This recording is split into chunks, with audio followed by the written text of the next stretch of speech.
Hello and welcome back to Real Seekers. I'm your host, Dale, the Real Seeker, and today we have a familiar face, good old Omar. Hey, Omar, how's it going? Hey, Dale. Welcome back. Welcome Thank you. back. Yeah. Oh, okay. So basically, Omar was on the show previously. For those who aren't familiar with him, he was basically a former Hindu. Was where he spent most of his time, and we were kind of in a discussion with Teddy Pappas about what are some of the main differences, what were some of the evidences for Hinduism versus evidences for Christianity and that sort of thing. And we also had you on with Bob Rucker and Travis on Yeah. addressing creation versus evolution stuff. Not sure if you did you catch the Faith Unaltered show with Bob there, or you've been too No, I busy. hadn't had a chance to do that yet either. No problem. No, Well, he's that behind. was the one you did a couple of weeks ago, right? Yeah, I think it was sometime early January. So yeah, Okay. you've got some catching up to do, Omar. I, So I do. I really do. no problem. So yeah, what have you been up to since you've been on the show last time? Well, actually, as far as philosophy and religion stuff go, the thing that I have been looking into that I was exposed to back in philosophy class in college, I took a class in paranormal events, and we covered a number of different topics, and NDEs were one of those topics. And at that time, there was only one book on it. It was Life After Life by goodness, what was it? Moore, right? That's his name. Uh-huh. So we read that and talked about that, and I kind of put it aside for many years. And recently, I think it was after watching Gary Habermas talk about it and some other people, and it has popped up in my YouTube feed as things do. I took an interest in it again and started reading Bruce Grayson's book and watching him and seeing his presentation and his I don't know how they pronounce it, IANS, his group, and it's pretty fascinating. It's pretty fascinating. So NDEs are something that I've been kind of looking into and found really neat. Awesome, awesome. Yeah, I believe it or not, I had Bruce Grayson on my show Oh, cool. a couple years back. Yeah, with I'll have to dig that up. Okay. yeah, it was great. He was kind of advertising his new book. I'm assuming you read his newest book. After, right? It's called After. That's the one Yeah, I Yeah, that's the one I bought. Yeah. The newest one. It was like a year ago, I think.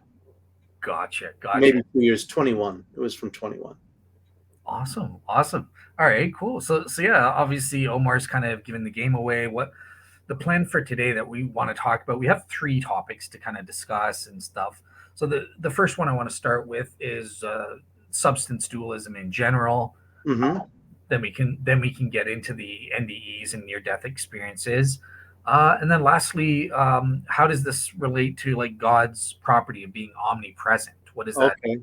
Okay. We talk about omnipresent. Sure. Awesome. All right, cool. So yeah, I guess the first thing to in terms of the substance dualism, I can turn it straight to you and Well, I give. was going to say, why don't you kind of lay out for me what your perspective is on substance dualism, and then Gotcha, I have something to talk towards. gotcha. Yeah. So in terms of substance dualism, I think I presented a four-part solo show for people that want to kind of get into even more details, but just kind of briefly. I wish I knew about those shows. I would have watched them to before I did this. Okay. Anyway, go ahead. What I did in preparation was I was reading James Dunn's work on Paul and the philosophy of Paul. And in the third chapter, he spends a lot of time talking about what a person is. And he talks about the soul a bit in there also. But anyway, go ahead. Go ahead. Yeah, no problem. So that's my fault. I'm a bad host again, but yeah, I'll send you the You're a links. great host, man. Go ahead. All right, thanks, guy. So yeah, so to kind of generalize, I guess in general, like there are different views about the soul. I do equate the soul, that is the person, Hmm. totality.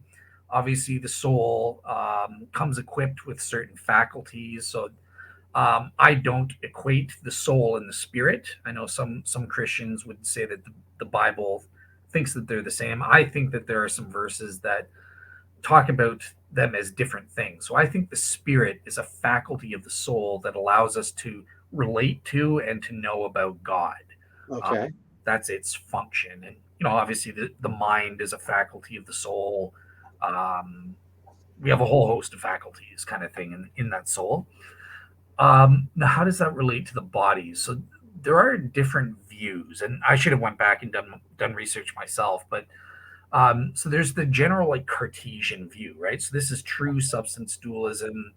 Again, it's not exactly the ghost in the machine, but that's how it is. You have this immaterial substance, and then Hmm. you have your physical body or substance, and the two are totally separate substances that interact with each other. Hmm.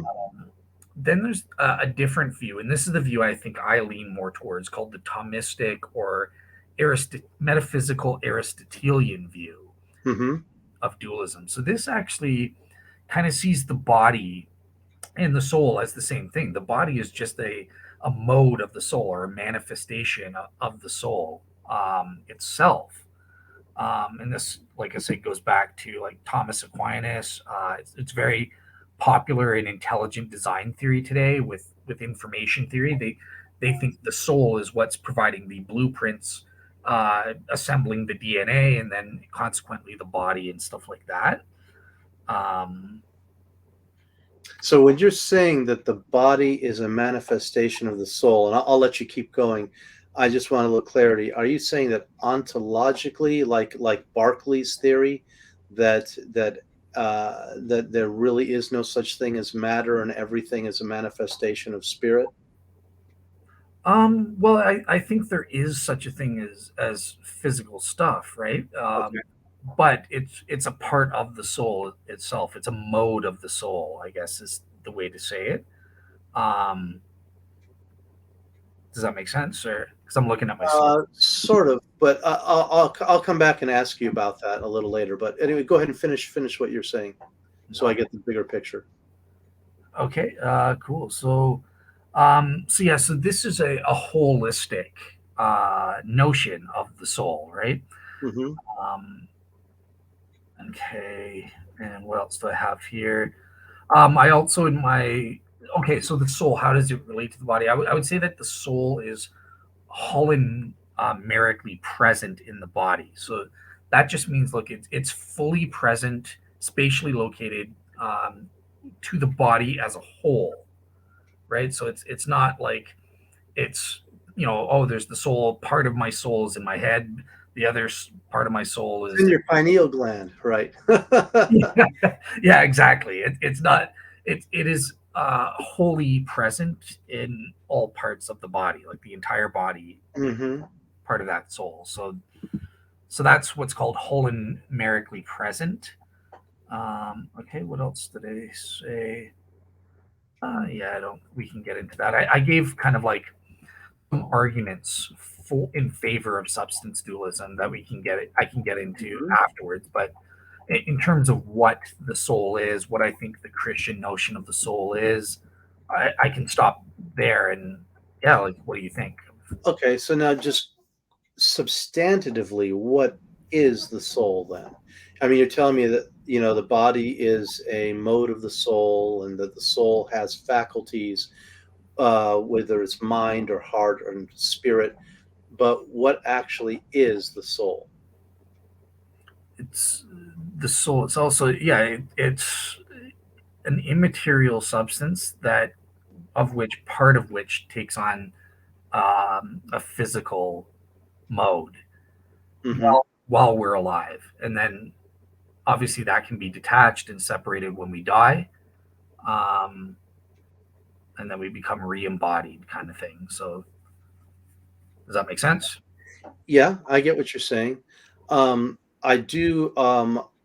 I can make, and I'm not just going to sit here and shoot, across the bow of the ship at you. I will present my idea, but I see some difficulties with that. If the body is a mode of the soul, and the body is physical, and physical stuff is real, so we're not living in a world that's either an illusion or just a transformation of spirit. Um, then where? how do you define where the boundary of the soul stops? Because my body is made of the same stuff as my shirt is, right? Carbon, nitrogen, phosphorus, all of this. And the same thing as my room and my desk and my computer. So all this physical stuff is made of the same stuff as my body. So if my body is just a mode or outward projection of the soul, then how do you know where the soul begins and the world ends, or the soul ends and the world begins? So yeah, so the soul is definitely has spatial location in where the body is. That's what I was saying. It's holomerically present, right? So it can Hmm. be distinguished from other things, right? And so the soul is the substance. Our physical bodies are not a substance in and of themselves. I think that they are. They're Uh, material, though, and matter is a substance, right? well, I think it's a. I think our bodies are property things. They're mereological aggregates, kind of thing, right? Meaning what exactly? Like they're just a whole makeup of things, like of various parts and stuff like that. They're not a whole in and of themselves. Like whereas I or the soul am a substance. I come before. Okay.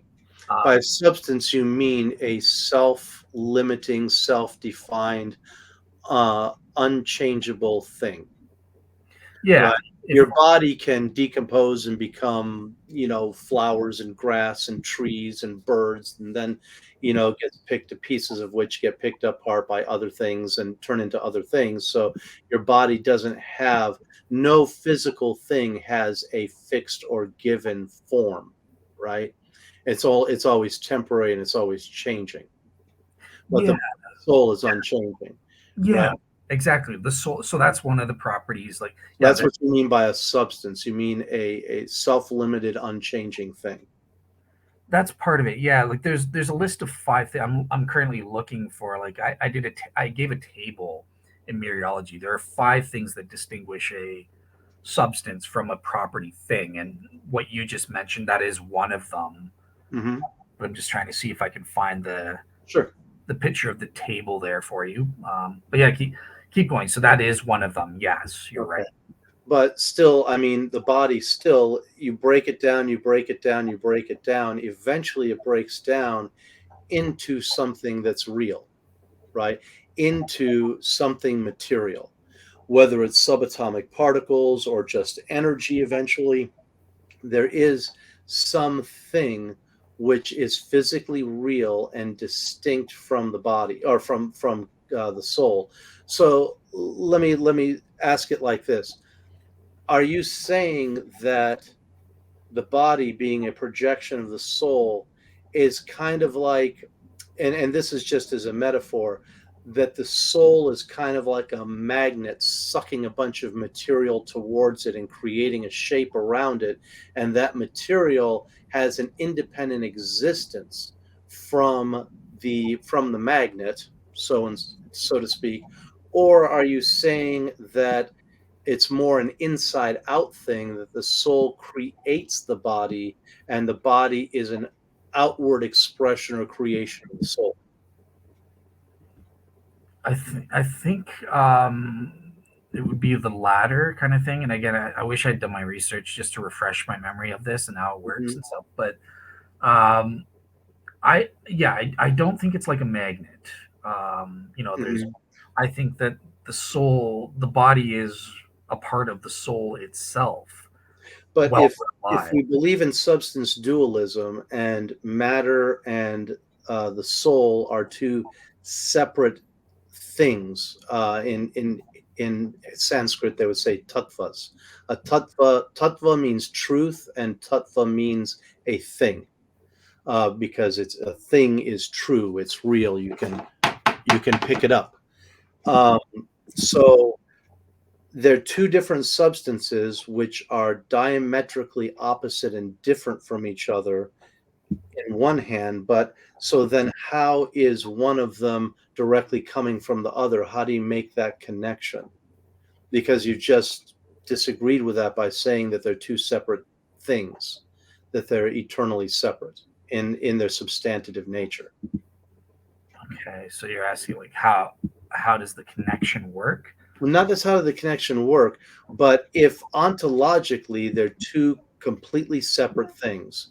One is eternal and unchanging, and the other is a different kind of thing, which is temporary, changing, subject to the influence of time and space.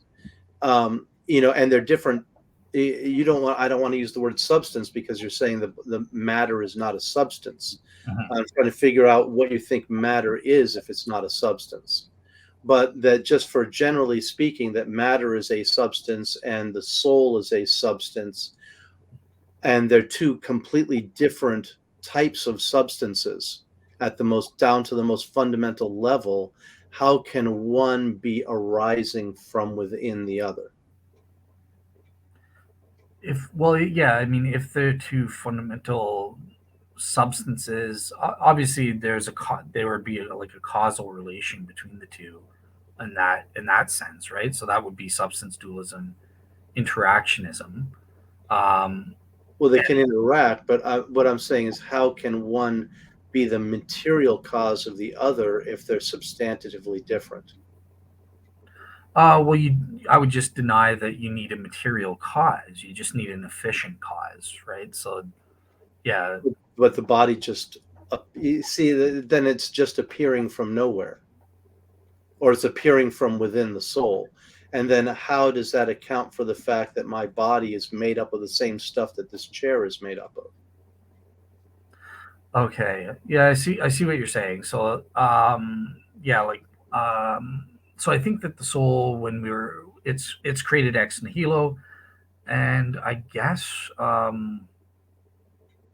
it's using the physical resources that are already present. Hmm. Um, okay, so yeah, I guess I would need to say it's kind of like a magnet view then. Where it's just sucking matter towards it and it's shaping it according to its nature. Yeah, I think that. So Yeah. Okay, so I stand corrected on that. that's all right.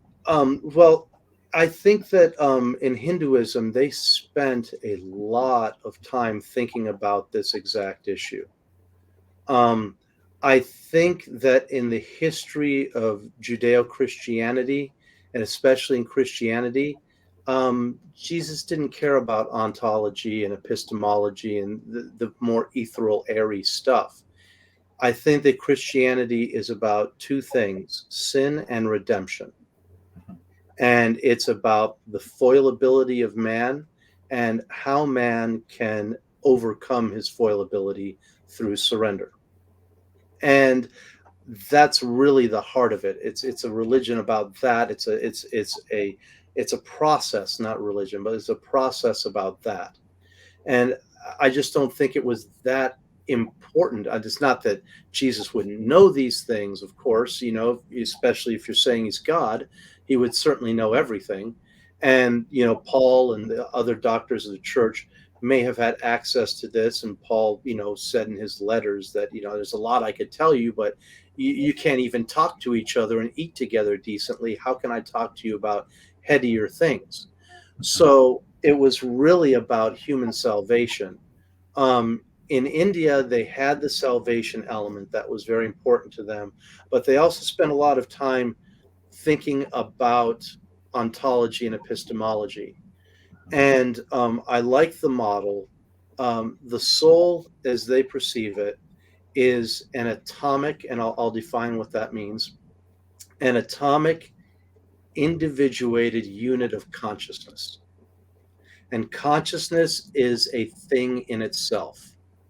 It is by atomic, and it's interesting that the word for soul in Sanskrit is atma. Atma means the self, but atma also is connected linguistically to the word atom.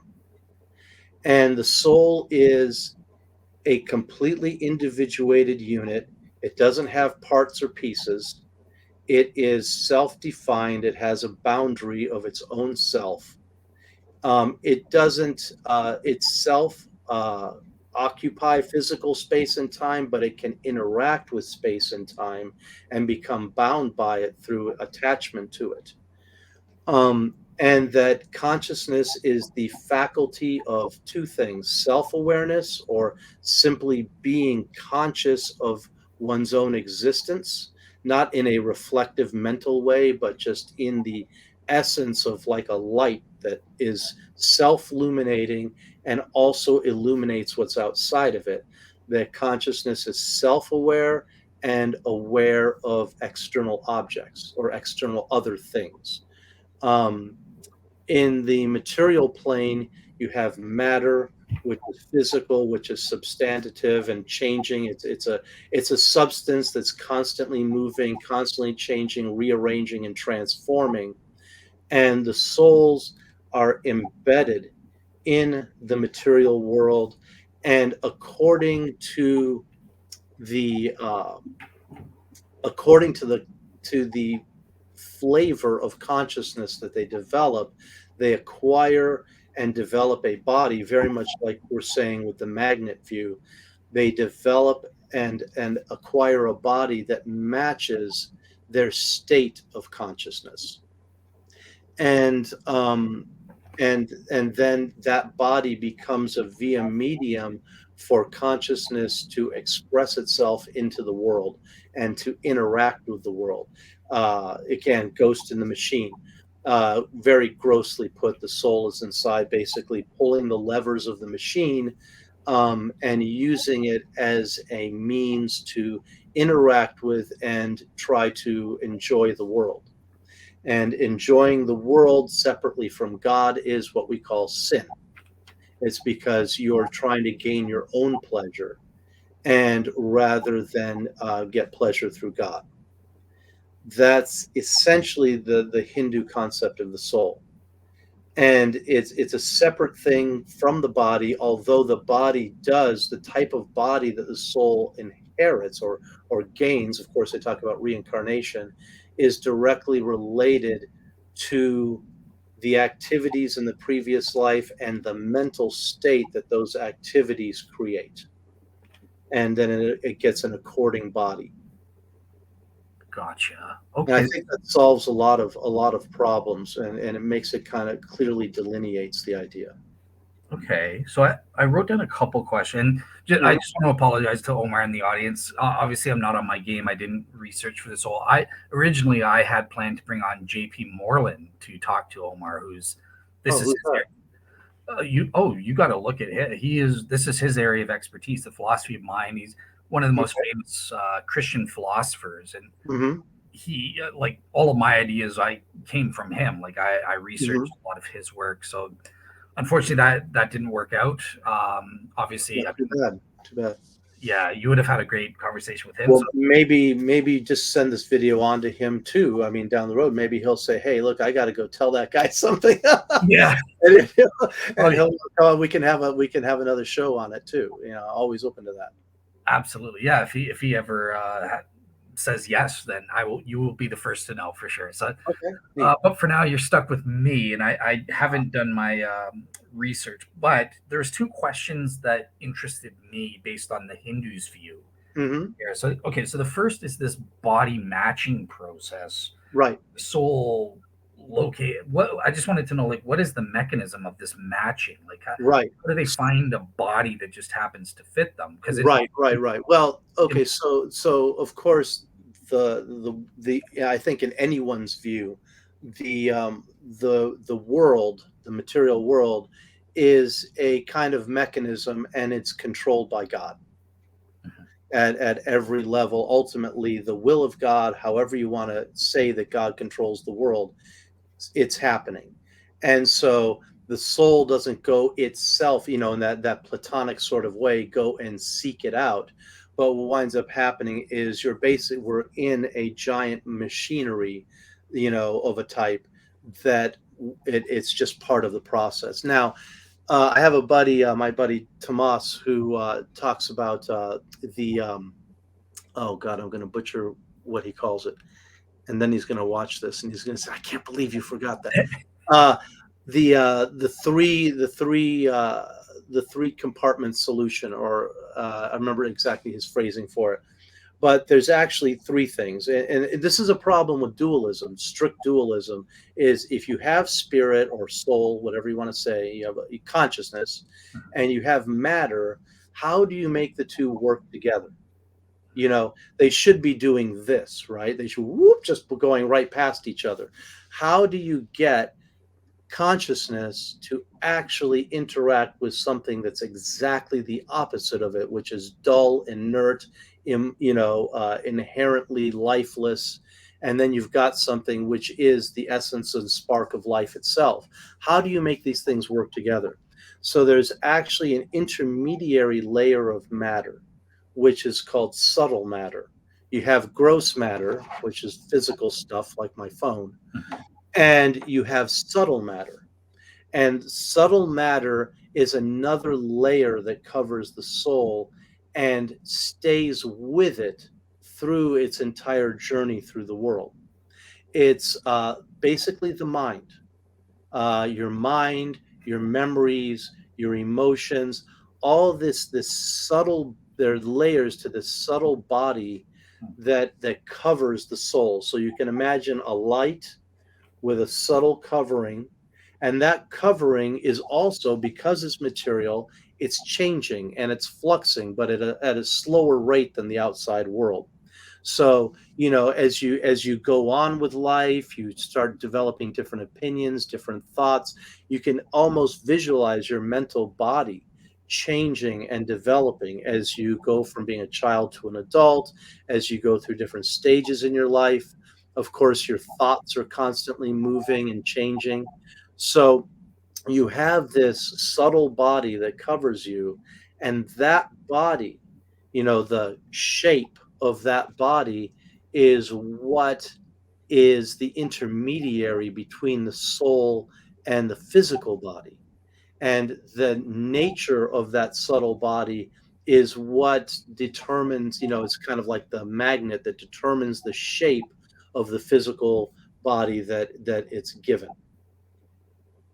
Okay. And it's also the means by which the soul interacts with the body. It's basically, you can think of it as the software. The body is the heart. Yeah, I hate using these kind of analogies because they're so dependent on whatever technology happens to be at the time. But grossly, you can say that the soul would be the user, the subtle body would be the software, and then the physical body and the outside world would be the hardware that the soul is interacting with. So a couple questions. So okay, one thing. So I understand you kind of made it seem like, so you would take more of a traditional Cartesian view under Hinduism of the body and the soul. Uh, Mhm. Although you have this Well, interesting. well, spirit and matter, really, consciousness and matter are, if there's only two ways to look at it. Eventually, well, there's three ways. You're gonna have to see consciousness and matter as two distinct things that are completely different, or you're going to have to try to merge one into the other to make them make sense. So, like Berkeley says that there's no such thing as the physical world. Everything is, like the Buddhists think, everything is an imagining in the mind of God, and everything is a projection of spirit, and that physical reality is sort of a crystallization of spirit, like an ice cube floating in a glass of water is a crystallization of water, but they're essentially the same thing, but taking two different forms. And then you've got the strictly materialist view that says that consciousness and spirit are not things in themselves. They're just an epiphenomenon of material processes. And then you're going to try to merge it into that. You've really only got these three options. You have to hold them separate, or you have to merge one into the other. I don't see that there's really a fourth option. Okay, gotcha. Okay, yeah. So the reason I was wanting to clarify that is, so because under the metaphysical Aristotelian view, that my view that I take, I think it's the view that J.P. Moreland takes as well. In terms of the body matching, question, which is what starts Mhm. off. Well, it makes sense because the soul kind of provides the blueprint. So it manufactures the body's quote unquote, bad analogy, but it makes the body fit it. Whereas Right. what you were saying is like, okay, well, the body's already there and it's kind of got a No, no, not like that. It's not like you're going to a car dealership and picking out the best fit. It's that is that the world is a machination which is constantly going on, right? Things are constantly happening. Babies are being born, people are getting together, having children. There's many millions and billions of opportunities all the time. And if you consider the transmigration, then you have many, many, many more also. So it's more that according to the state of consciousness you have when you die. When you die, it's kind of like hitting the big T button, the total button on a register. Everything that has been the sum total of your life kind of registers up to have a sum total effect on who you are at that moment, at that time. And then the mechanism of the world moves you to a body that fits your mental state and the mentality that you've developed in this life. gotcha. Yeah. So the machinery of the universe, the Yes. body is kind of there, and through the process, it evaluates and it makes this match on the basis of the subtle matter, right? That's Right, based on the shape of that, okay. you know. Otherwise, you would never be able to change, right? And you'd run if you don't have this subtle layer, you have two big problems. One is that the soul is now changing, and you're taking something that's indelible and changing it. So you have a problem with that. Mhm. Because if you're saying that there's only the Cartesian duality of soul and body, then the soul is now like even in your description, the soul, well, in your description it's the other way around. The soul is conforming the body to itself, but by implication that means that the soul is like that body and it has some kinship to it, which means that now you're placing limitations and boundaries that are material on the soul. So you have, grossly speaking, a man and a woman. Well, now you've got a woman's soul. Uh-oh. Now, what happens when that person dies? Do they stay a woman forever? Does that soul now have, the blueprint of a material nature that it can never escape? Or did it have that to begin with, and then the material nature conformed itself to it? But now you have something that is that's non-material that has a material shape to it, and so that's a problem.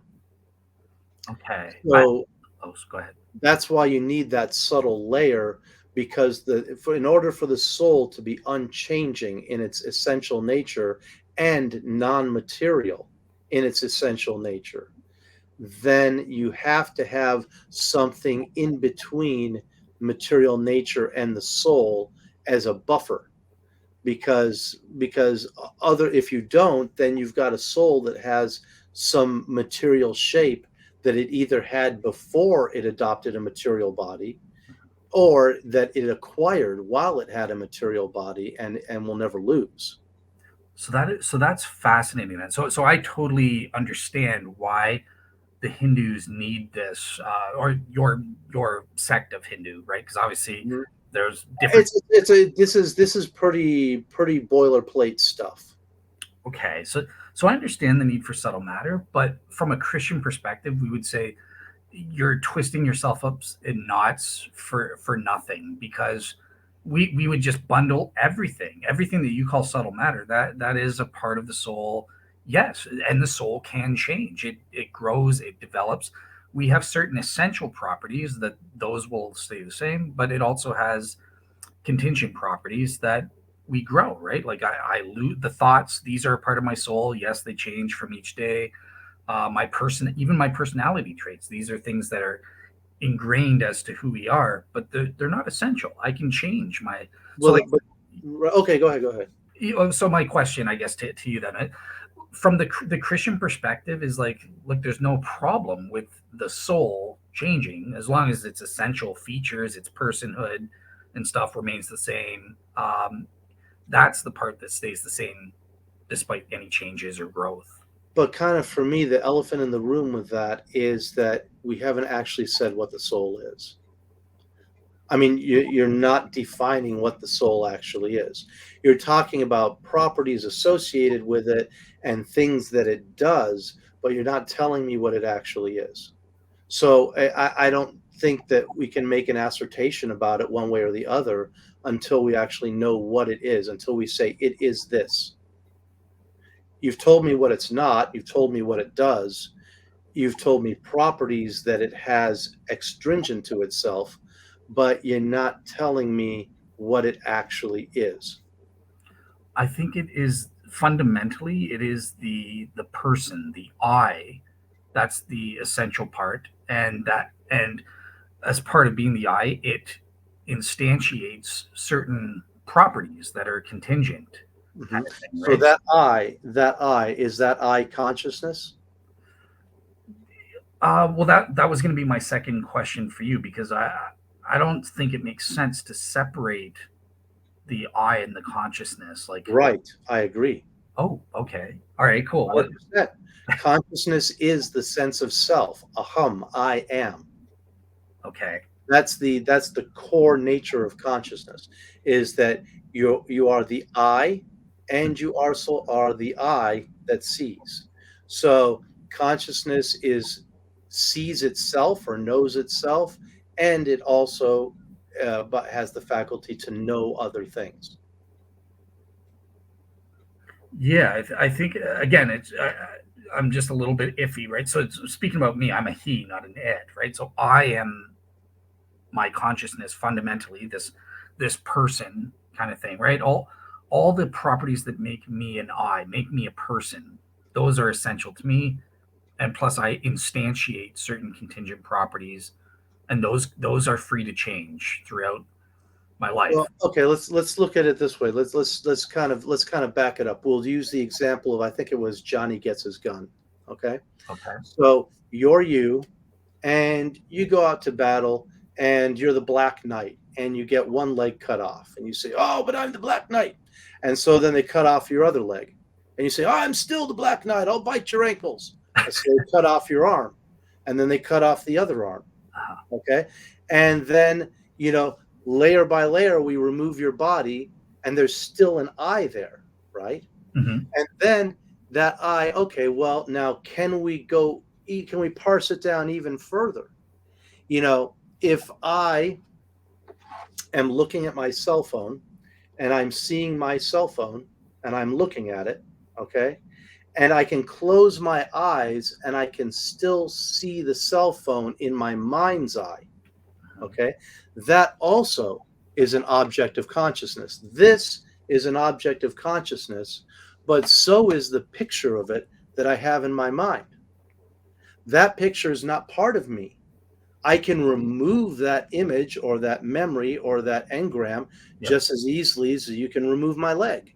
Yeah. That means that that's also not part of my I or myself. Mhm. So the physical world, the physical layer, and that mental layer can also be divorced from the I, layer by layer, like peeling an onion, until you get to the absolute core. And that core is a thing in itself, because your thoughts can change. When I was 12 years old, this never existed. Mhm. Now it exists. Now Yep. I have awareness of it. So it's not part of me. Neither is the perception of it in my mind. That's something that I acquired. I acquired. So that I is the soul. That's the essential person. But the other layers, the memories, the ideas, the thoughts, those can all be divorced from the soul, so they can't be part of it. Okay, let me ask you this then. So can is consciousness can consciousness be peeled away from the soul, from the I? No, the consciousness is what we call the soul. The Okay, the I-ness is inherent. It is the essence of consciousness. gotcha. Okay, yeah, under these, I think that's, I'm kind of seeing the same things. I remember when I was, Buddhism and stuff like that, they go through the same thing, and the thoughts or personality traits, these things are all just contingent properties. Right. I agree with Eastern religions on that front and stuff. So Mhm. I So think the things that you're ascribing to the soul, the mind, the thoughts, all of that are really not part of the soul. They're part of the they're external to it. They're objects of consciousness. They're part, we can say part of the material world. We don't even have to say that, but we can say that they're not part of the soul. well, they're contingent parts. I think, right? Like, Well, no, because there's no part to your I-ness. When you think of I, is there a part? Is there a piece to that? Can you take a razor blade and slice it? It is atomic. It is, in the true sense of the word atom, it is the smallest individual unit of yourself that can't be broken down any further. okay, yeah, no, I understand what you're saying. I'm just rethinking my Hmm. like, because obviously I say that I expand the soul to incorporate all of those faculties, contingent, whether they're contingent or not. Well, now that's interesting because in Hinduism they do that in a way too, because there's two ways to talk about the soul, and in Bhagavad Gita, Krishna does this. In one chapter, he spends a whole chapter talking about the difference between spirit and matter, and how never the twain shall meet, and they're completely different. And then in the next chapter, starts explaining how they actually interact with each other, and the connection between them. So when a soul or an I is in the material world, embodied and part of the flesh, and this whole thing that's going on around us, this giant mechanism, then it's not called an atma, it's called a jiva, or a jiva atma. And jiva still means the entity, but it's the embodied entity, and they're so tightly knit together as a functional unit that they work as one thing. Just like a great race car driver and a great race car, you put the two together and you have a functional unit that goes out and wins a race. You can't say the car won it. You can't say the driver won it. The functional unit of the car and the driver together as an entity won it. Now, for ontological discussion, you can parse and separate the two. But for a functional discussion, they go together as a unit.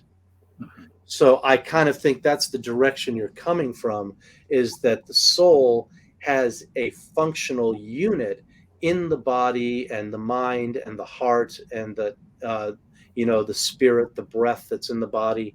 All of these things are a package unit functioning together in the world. And if you're missing part of it, then none of it will work. But that's from a functional perspective. But when you want to break it down into the constituent unit parts, then you have to look at them separately and consider their differences. Yeah, I guess the thing that I'm just trying to push back a little bit on is Hmm. I want, my thoughts, personality traits, even my physical body and stuff like that. These are a part of have to be a part of the soul, right? Because it's what does No. it mean to exist, right? I don't think it makes sense to say a thought exists from a Christian perspective, Mhm. right? Thoughts don't exist They on their don't. own. They are Well, no, mental. they don't exist on their own, right? But look at it this way. Let's look at it this way. Think as far back as you can remember. Okay, I can remember back to about 4.5 years old. Okay. I was still the same I then that I am today. I've had an unbroken continuity of self since then, to the best of my knowledge. I mean, we can try to be solipsistic and, phenomenologists and just deny everything, talk about the eternal moment, but I think that's kind of ridiculous. But as far as I know, I have had a consistent sense of self through my entire existence. Just while you're Yeah. answering this, are you an epiphenomenalist, What perhaps? do you mean by epiphenomenalist? So like you exist, and then like the other things exist. It's kind of like fire and a smoke, right? Smoke is epiphenomenal to fire. No, no, not exactly that. No. Okay, okay, What I'm getting at is this, is that my sense of self is unbroken for as far back as I can remember. okay. But my thoughts, my ideas, my feelings have all been changing.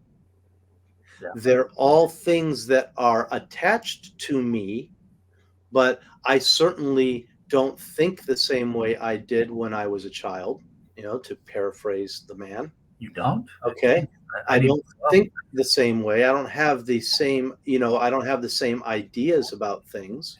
I Mhm. understand things differently. I perceive things differently. My emotions are different, right? The way you think about girls when you're 6 years old is completely different than the way you think about them when you're 16 years old. Mhm. So, and then when you're 60 years old. So your emotions change. All these things are surrounding your sense of self, but that's the thing that's not changing. So that's you. You are the thing that's not changing. The other things, if they can change, then they don't persist. So they're not you. They may be attached to you. They may be part of you, or not part of you, but part of a unit with you, but they're not you because they weren't there. My perception and understanding of how a computer chip works did not exist in any way, form, shape, or matter 50 years ago. Okay, so That it does now. So that wasn't part of me then, and it's not really part of me now. It's attached to me, but it's not myself. It's not my I. You see, the thing is, the thing that makes it difficult is that we tend to think of our thoughts in the immediate term. Like right here, right now, I have this swarm of thoughts buzzing around inside my head, and I have a very difficult time parsing them from myself because they're right in front of my face. But if you distance yourself over time from it a little bit, then you can separate and say, okay, so my thoughts are not part of myself. They're things that come and things that go, but they change over time. And one that I have now is not one that I had previously. okay. Okay, so give me, before you interrupt, give me maybe like 5 minutes or something, and then Go I'll for it. I'll let you have the last response on Sure, go for it. the wet question. But I want to summarize. So my understanding, for the sake of the audience, is here's a kind of a difference between the Christian and Hindu, as I understand it, right? Because Mhm, look at it from the lens of what does it mean for things to exist, right? What is existence? It is a relation, it is a belonging or an instantiation relation. So when a thing, a substance or a property thing or a heap, whatever type of thing you think, instantiates or exemplifies certain properties, mhm, essential and contingent properties, that's what it means to exist. Those properties belong to a thing, right? So that's what I'm saying with the soul. And from that lens, the the Christian, I view is, look, thoughts aren't things that exist. If they are things, they're mental things that they are a part of the person in order to exist. They are a part of the mind, which is a faculty of the soul, and the soul is the thing that instantiates all of these faculties. Now, with the Hindu view, they get around that and say they can separate out the thoughts, the mind, the everything that we're calling a faculty of the soul, because they exist as a literal subtle matter shell around the mhm, soul, right? mhm, Just like that lampshade is it's a thing in and of itself that instantiates its own properties. So I just wanted to highlight that that's where I think the difference is mhm, for the Christians. There is no lampshade. There's just the light, and it has instantiates these properties. So I'll shut up. I'll let you have the mhm, mhm. final. Well, say for example, like I agree to a degree with that with you because these thoughts and this subtle body has no life, it has no meaning, and it has no shape without the soul. The soul is just like this shirt. My shirt has a shape right now. You could trace it out with a pencil or a line of chalk, but it only has a shape because it's hanging on my body. Otherwise, it's a rumpled mess of undifferentiated gobbledygook laying on the floor. Mhm. Yeah, So, like that, the subtle body, the mind, the thoughts that we have, these things have no life. They have no animation. They have no form without the soul behind them to drive them. gotcha. Perfect. All right, awesome. So, I want to kind of switch gears a little bit here Yeah. and ask you about so still staying with this topic of the soul and stuff. So obviously, just for clarification, Omar, for the sake of the audience, you've been describing the Hindu view. Is this the view that you still share? Well, to me, talking about consciousness and the self, it's the most clear view I've come across. Awesome. I, Okay, I haven't seen anything that has the clarity and the explanatory power that it has. awesome. Okay, cool. So outside of just okay, you've described what your beliefs are. I'm kind of interested in like evidences or arguments and stuff.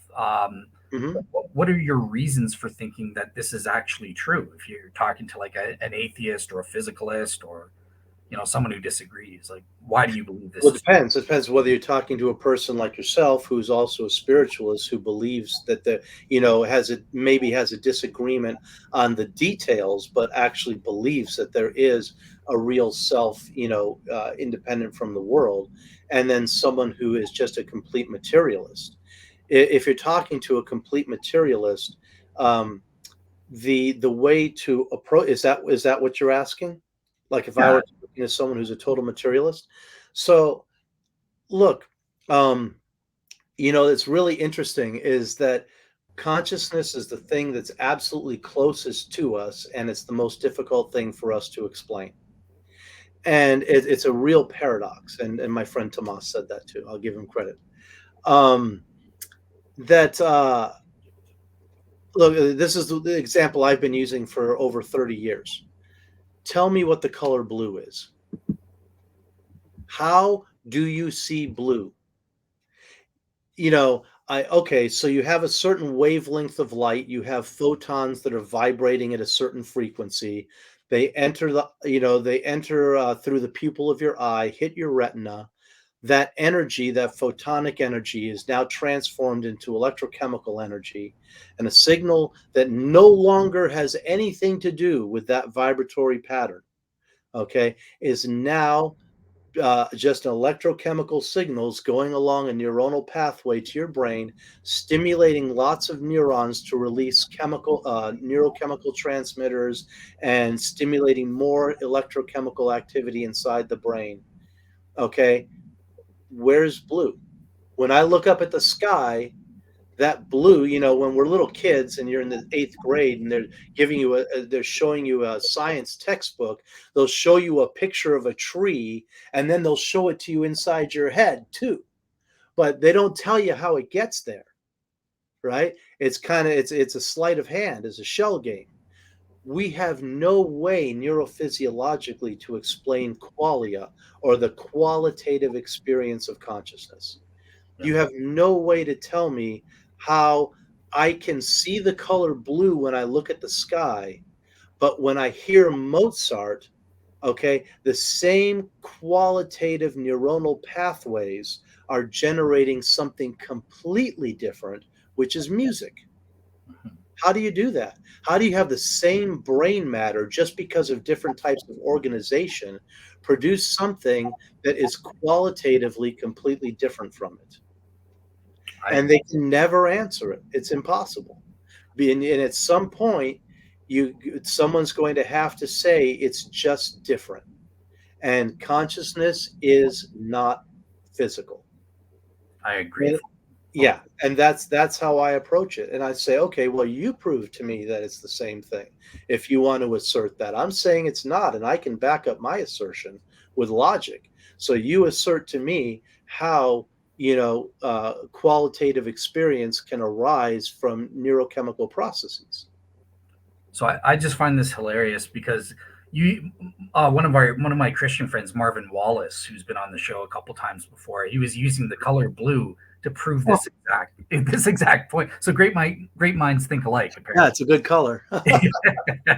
All right, cool. I just want to kind of share my screen for a second because I have in the first place. I want to show you. Remember, you were asking me about the difference. Can you see that difference between a property thing and a substance? I can barely see it. Can you Uh, maximize it, make it a little bigger?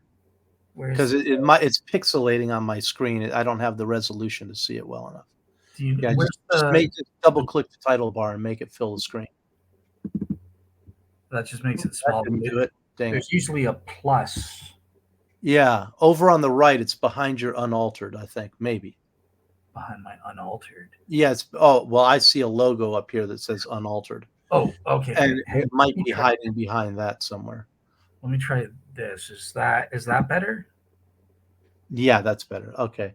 Great. Property thing requires two categories to classify it. Uh, a table is structured wood, a car is shaped metal.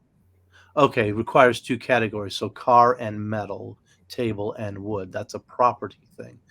Derives its unity from an external principle in the mind of a designer artificially imposed from the outside on a set of parts to form the object, or two, contingently entering into a set of external relations to form a whole. That's fine. Parts are metaphysically prior to the whole. The existence and nature of the whole depends on the parts. Yes, for a physical thing, right. Parts are related to each other by external relations. Parts are the same inside or outside of the whole, and thus are indifferent to those wholes. Parts are inside or outside of the whole, and thus indifferent to the whole. Right, right. Because the whole is just it's an interpretation that you're putting on the part, right? Wholes have no new properties, uh, not in parts, accept new utility for human purpose. Okay. No absolute sameness and strict identity through change, e.g., through the loss of old parts. Um, no absolute sameness and right. That's the That's what you blue were saying. scarf changing one thread at a time. Yeah. Yeah, and substance is the opposite. Okay, so that's what you mean by a property thing. Okay, I get it. Awesome. Yeah, and this comes And from that's very sensible, and that's a great breakdown of how uh, material objects are perceived and comprehended.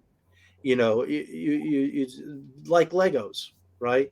You got a pile of Legos, and you start stacking them and clicking them together to make a car. Well, that Lego car is really just an assemblage of parts, and the car is an interpretation, a kind of a net that you're casting over that collection of Legos. It doesn't necessarily mean that the car that now you have a thing in itself. You still have a collection of parts that you're interpreting as a whole. But when those parts start falling off, all of a sudden your interpretation starts falling apart. You don't have a car anymore. You lose a tire, you lose an axle, and now where's your car? Right? Your yeah, car went away. yeah, exactly. All right, Yeah. cool. So, and the other thing I wanted to show, so supporting basically in philosophy, this is called the differences argument, whereby people will say, look, with certain mental properties or spirit, soul things, thoughts, whatever, right? These things are different than physical attributes, and there are at least five differences. And so the first one, yeah, look, there's this Hmm. qualia, and this is what you were saying, right? So Yeah. blueness, there's what it is like to be seeing blueness or sensing Right. blueness. Also, mental states have intentionality. They're Yes. of or about something. This is Right. different, right? That's that's the will. Yeah, yeah, my pen is not about anything or Correct. it's there. Right. Uh, Consciousness has a directedness to it, and it has will. It's not just inert. It's not a blob. It has will. Right. exactly. They're Uh, inner, private, and immediate to the subject. Sure. yep. They're necessarily owned by the sentient subject having them. That I have a problem with because, yeah, okay. Um, the mental states are owned by the sentient subject. Now, that is another layer of dualism right there. Mm. right? You have a problem there. The subject doesn't own those states because now you've created dualism. If we really want to parse it down, those states, unless you want to say that those states are occurring in a subtle body that the subject is interacting with. There's a defined distinction between mind and consciousness, and it's a really hard one to parse out. And because we're so right inside of our minds, just like I'm like these glasses. I never know that they're there. I'm not aware of them until they get blurry or dirty or something. I'm looking through them. They're my lens to the world, literally and humorously, but they are my lens to the world. So I am oblivious to their existence because I'm focused beyond them, but they're not part of me, and they're not part of my eyes or my seeing mechanism. They just are an adjunct to it. And in the same way, you know, thoughts and all mental experiences are adjunct to consciousness, Gotcha. because we can parse them, we can separate them from consciousness, because they're there 1 minute and they're gone the next. If they're part of consciousness, why aren't they permanent along with consciousness? Why do they come and go separately from consciousness? You become conscious of an idea and then you become unconscious of it. Why does that happen? If it's part of yourself, you should never lose track of it. It should always be there. So that's why I distinguish the functional unit of the body, mind, soul, and the literal ontological separate entities of body, mind, and soul.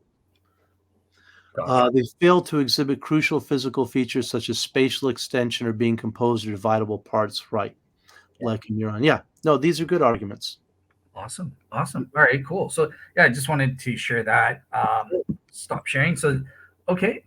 So now I want to turn to you though, because I'm not sure. Maybe I missed it in your answer. So Mhm. great. You've kind of proven to the. Did my screen freeze? Because I'm not seeing myself move right now. Yeah. You I hear me? don't. Yeah. It looks like you've frozen there. Can you hear me? I hear you. Yeah. Hmm. Okay, I'm hearing you, but yeah, it does look Maybe like the video will catch up in a little while. Okay, go ahead. yeah. Yeah, you can experiment and just like turn it on and off, I guess, and see if Maybe that try that and see what happens. Whoops! Oh, dropped. maybe it's a good thing we can't see. Yeah. Let me see. Where's my mouse here? Let me stop cam and start cam, Uh, and nothing happened. It's it, it's something in the interface. okay. I'm Yeah. thinking something funky in the. Oh, you know what it is? I know what it is. Okay.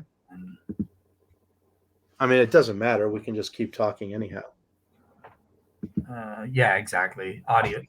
Okay, well, yeah, it looks like you're just frozen, so that's fine. But all right, so Omar, I wanted to ask you. So great. Maybe we've made a point with this differences argument to convince the physicalist, or show that the physicalist or the atheist is wrong about these mental states. They Right. are something else. But there's also a distinction between property dualists and Hmm. substance dualists. And obviously, you are saying you are the self itself is immaterial, and I'm talking to myself. Hopefully, Omar will come back and rejoin the meeting. In the meantime, I will fill the gaps. But yeah, so I guess I'll just bring up my PowerPoint slides to see. This is why Zoom is better. You have a pause recording button, and you don't have to like waste time talking. But yeah, I was gonna. Oh, here he comes. I'm back. Hello, Yep. you're Lost. back, and Okay. you're Yeah.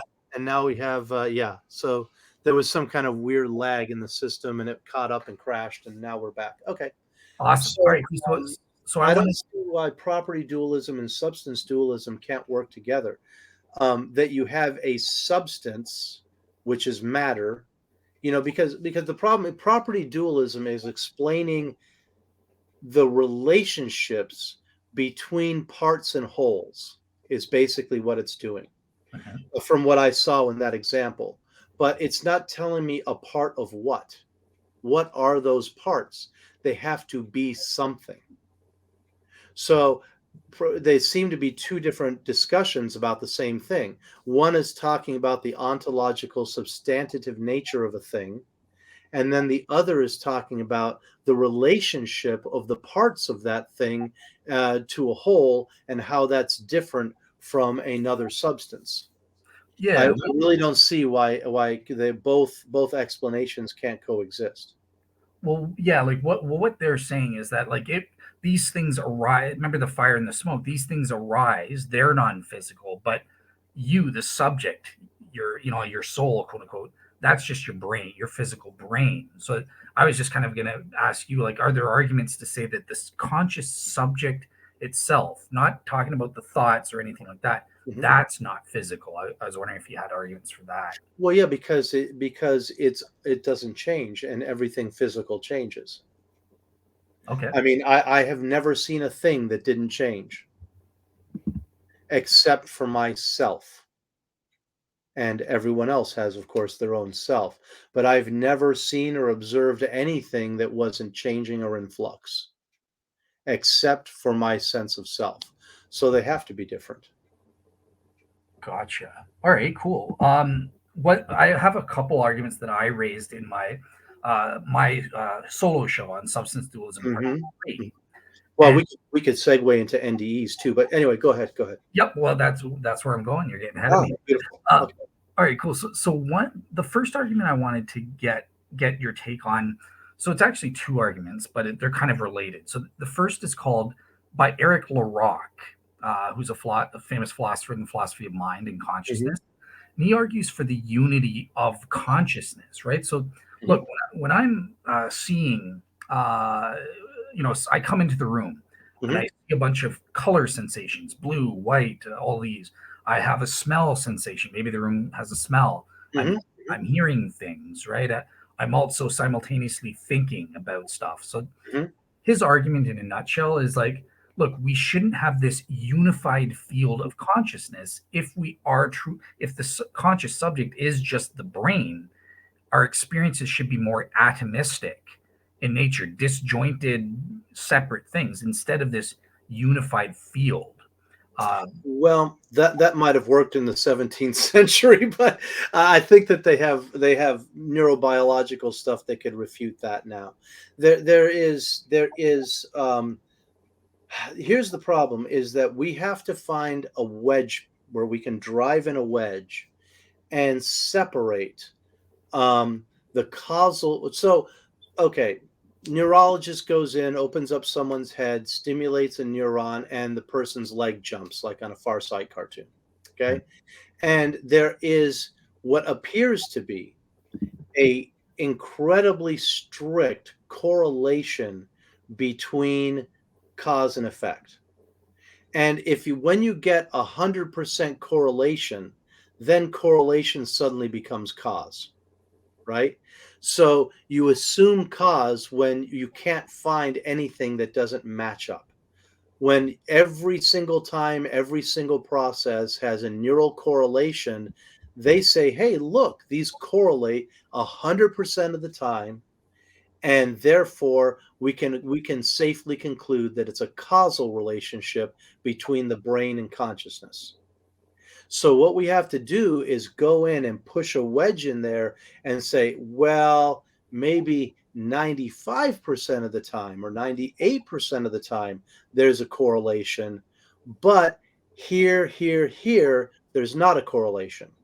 So going back to the correlation, and the guy's argument about the unity of consciousness, okay, it's great, except that there are experiments that have been done where we can objectively measure hysteresis between reaction between the perception of a thing and then the activity in the brain.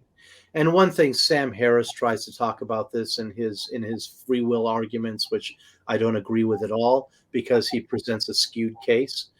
But I mean, there are studies that show that they can quantify it in milliseconds, the amount of time between the actual happenings in the brain neurologically and the perception externally, that something that we've made a decision or a choice or that we've perceived something.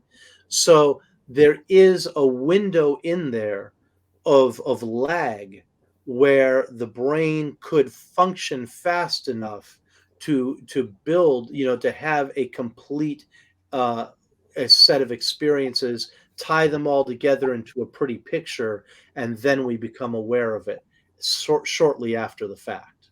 Maybe 100 milliseconds later, but there's still a gap. So if I were coming from a materialist point of view, that would be my response to him. Gotcha. Yeah, because and Is obviously, that we're not perceiving these things serially. Even if our senses are taking them in serially, there is a lag between the front end of perception and the back end of acquiring the information. And the formation of a total gestalt happens in that lag, would be their argument. gotcha. Yeah, and obviously Eric Larock is aware of all the neuroscience, and that's the synchronicity response, and that I think you kind of summarized it well. Like he would say, look, there are certain things that should be atomistic based on the neuroscience. They would not be. There would Mm, not be synchronicity, right? So mhm, what you're saying is, well, they're even though they're not, we've proven they're not synchronous, happening at the same time because of this lag. Perhaps they could arrive at the same time, and that's where the debate is. But yeah, yeah. I'd be interested. I'm going to post Eric Larock's paper and see what you think. But Okay. cool. I mean, because we can create, people who have neuronal damage, show a lack of synchronicity, right? They show that. There are experiments where a person will perceive their hand differently if they have the corpus callosum cut between the two sides of the brain, and one side of the brain will perceive a limb on the other side, but completely be oblivious to a limb on its own side because of that lack of connection. So they actually can, through deficits, show their point. But again, it's the real question is correlation and causation, I think.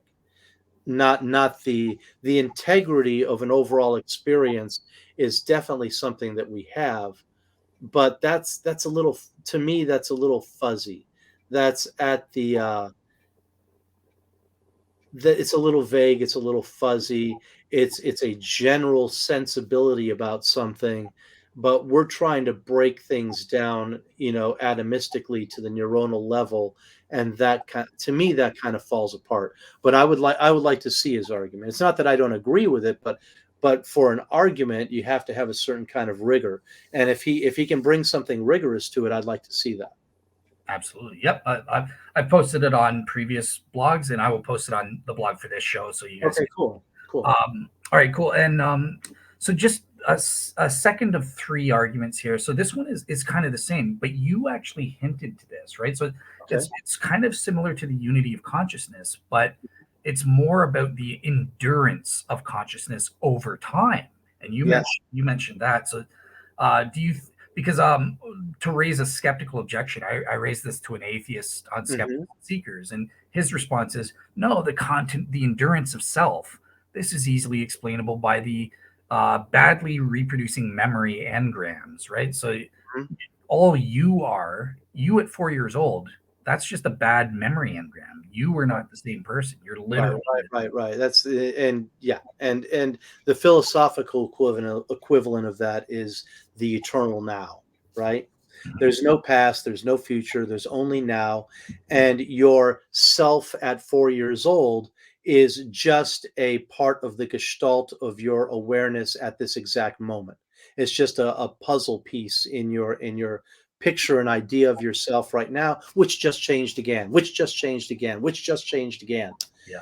And if you want to live in that solipsistic, ridiculous reality, go right ahead. If someone wants to live at that level of thinking, I challenge them to actually function in the world like that. The problem is that you can sit in your armchair and talk about it that way, but when it comes to reality, the way we really interface with the world completely flies in the face of that silliness.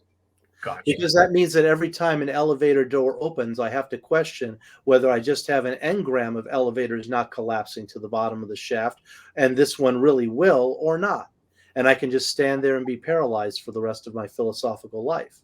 So no, I think that from practicality itself shows that the people who espouse those ideas don't really believe them. Gotcha. Awesome. All right, cool. So here's the final argument I want to throw your way. It's something I think you'll really appreciate because it'll help segue into the near death experiences. Hmm. So this is an argument, but it's a modal argument for substance dualism Okay. by Richard Swinburne, right? So he says, look, premise one would be it is possible that I exist after all my physical parts are completely destroyed. And he Hmm. appeals to you can at least conceive of the fact that near death experiences happen. That proves it's possible. That's Hmm. where the NDEs come in, right? Right. Premise two, though, it's not possible for my physical brain or body to exist after it is completely destroyed. And then Okay.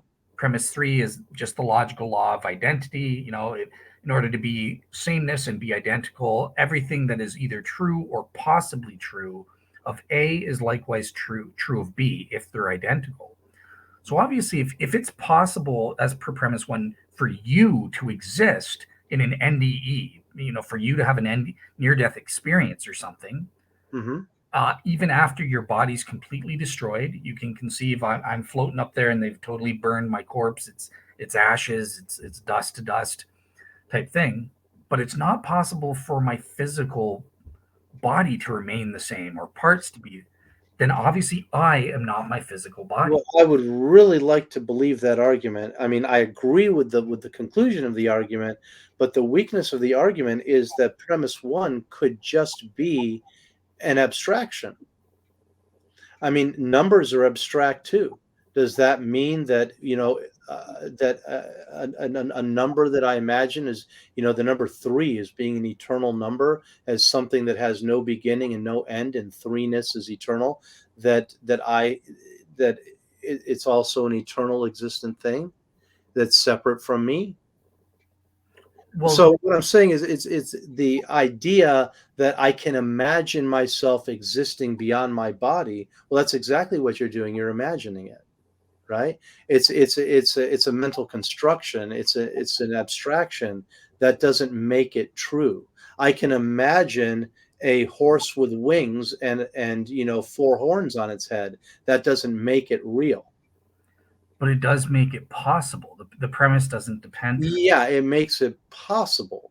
It makes it possible. You're right. I mean, anything you can imagine just about should be possible.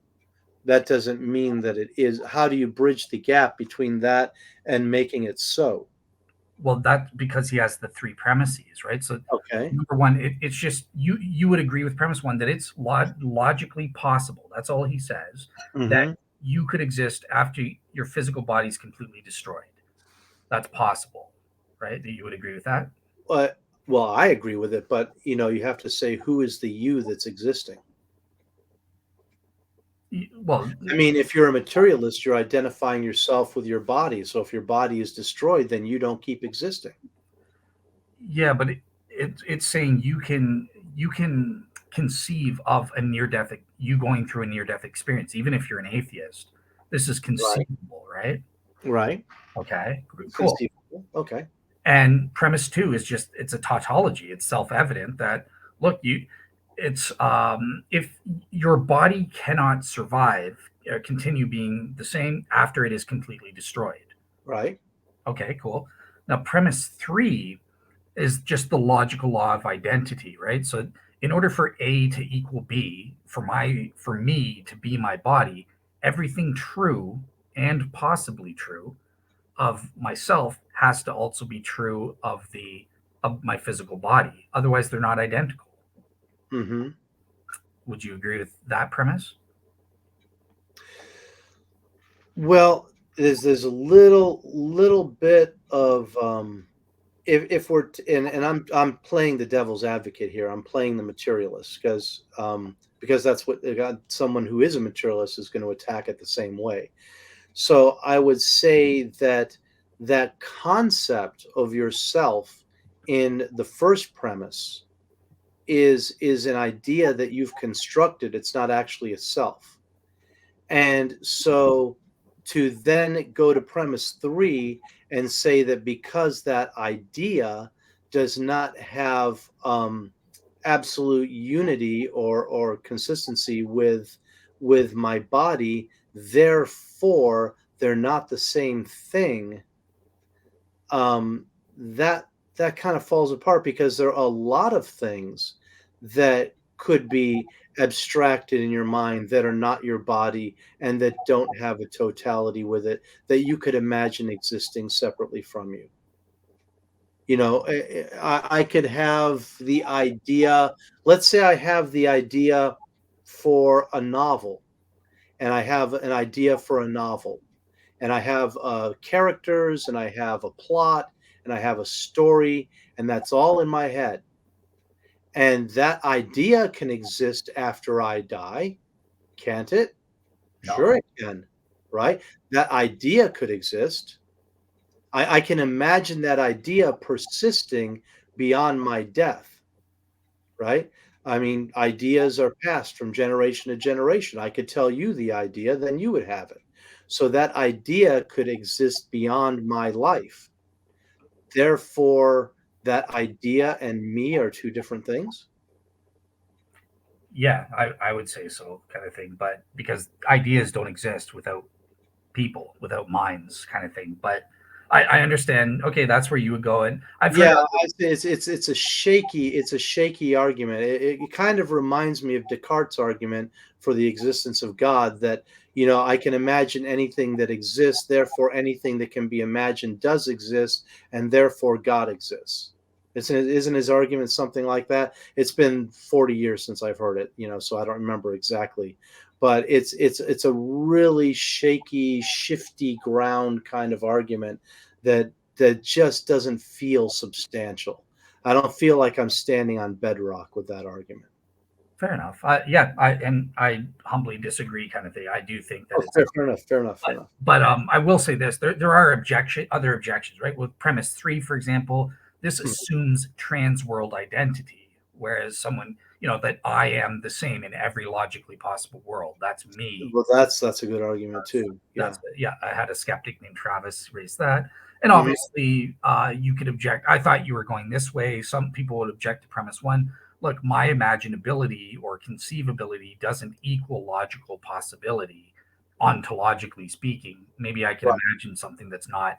Again, I disagree with that kind of thing. But yeah, just to raise. Yeah. No, if you can imagine something, no one can come and say that it's impossible and doesn't exist. I can imagine unicorns. Just because I haven't seen one doesn't mean that they don't possibly exist. Yeah.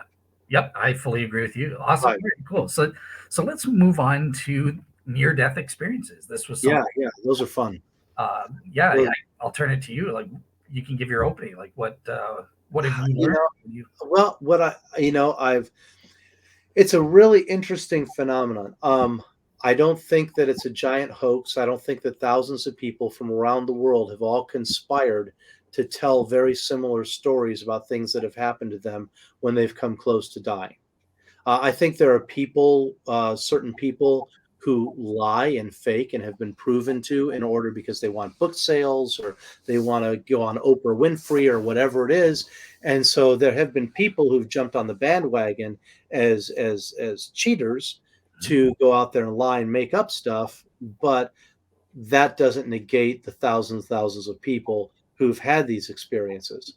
I think it's really interesting that you know, that these tend to have a lot of the same features. You know, the tunnel, um, the other, the floating out of the body, the tunnel or transformation to another realm, the other realm, which is idyllic and beautiful, seeing relatives or some kind of spirit guide or god there, encountering a barrier which they can't get beyond, and it's like you shall not pass, and they have to come back and and then their own personal transformation afterwards, that they become a different person, they actually substantively changes them. That's the mark of a true experience, of something real. So and they also, a lot of them have these same features or a large number of these same features in them. Um, that's interesting.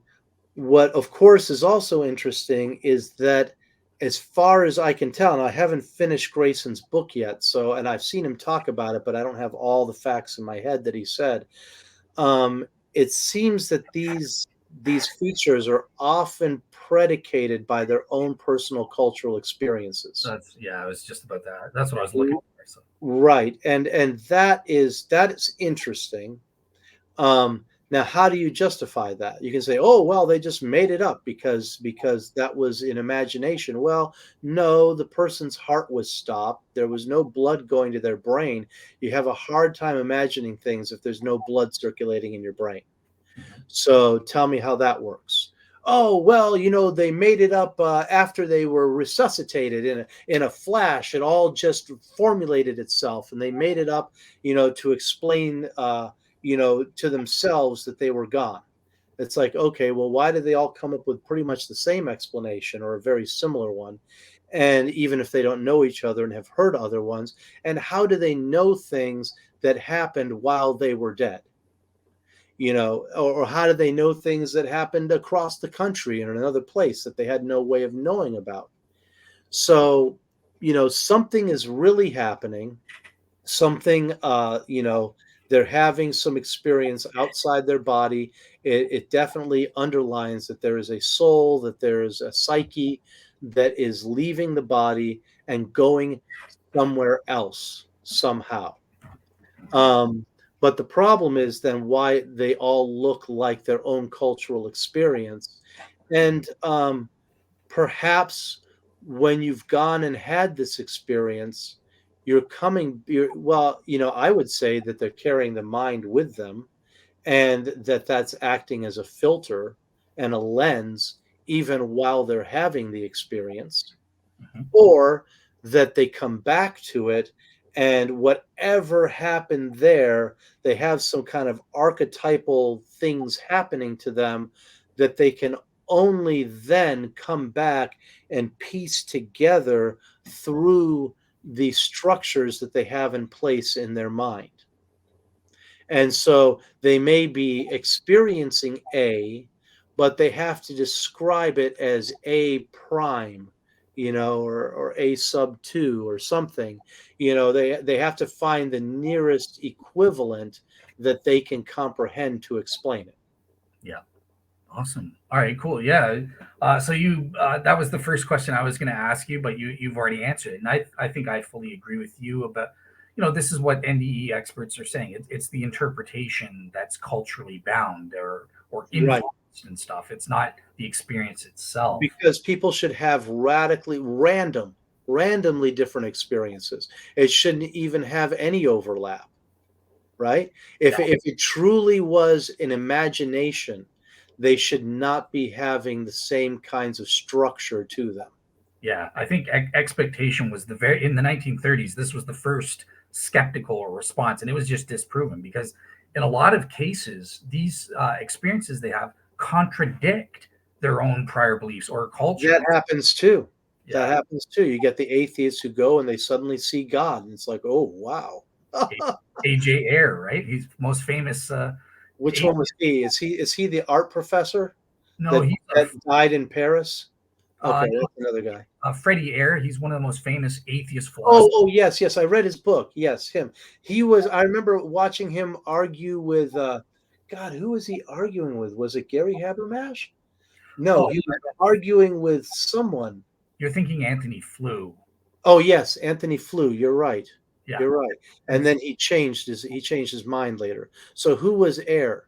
Ayer was a hardcore atheist. He died being an atheist and stuff like Mhm, that. But he was kind of responsible in the 1930s and stuff of logical positivism, right? So mhm, mhm. if Wittgenstein, yeah.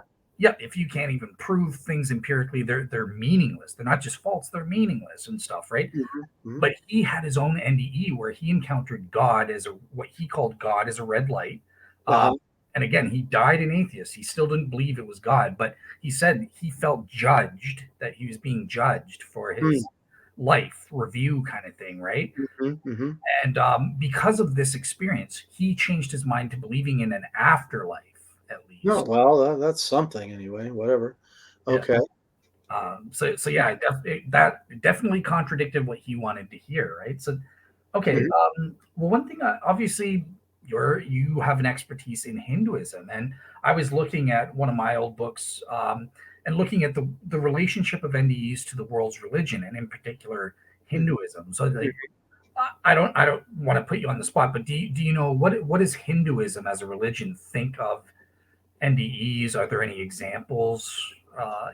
I've never heard it directly addressed in the scriptures, but I mean, the whole concept of reincarnation is just one step from an NDE, right? Mhm. You leave your body and you go to another one. It's consistent with the idea that the soul is migrating through different planes of existence or different types of existences in this world. Yeah, And they also believe that there's a higher plane and that there's a hellish plane, a lower plane, and you're cycling through the higher plane, the earthly plane, and then the hellish plane, and that that the soul is going uh, through these different arenas, acquiring experience. gotcha. Yeah, I think you said it right, right? Like there's no like narrative or account. Although I No, not that I'm aware of. There may be, but nothing that I can really pull to mind. okay, but I do see it in my research. There was a scholar who kind of wrote, but many of the features of NDEs are consistent with a lot of scriptures in the Rig Veda. For Hmm. example, I haven't read the Rig Veda. I've read the other scriptures. But anyway, go ahead. okay, cool. Yeah, so elements, things like the realm of light. The Rig Veda indicates Oh, that the of course, deceased yeah. will Hmm. enter a place of light, or listening to and singing and flutes. Oh, yes, all that. The instruments, the music, the hymns to God, all of that. Hmm. Yeah, so my main point here is like, yeah, there are some correlations, like some. Yeah, many religions have correlations like this because people have been having these experiences for thousands of years. Maybe not nearly as often as they are now because people didn't have advanced resuscitation.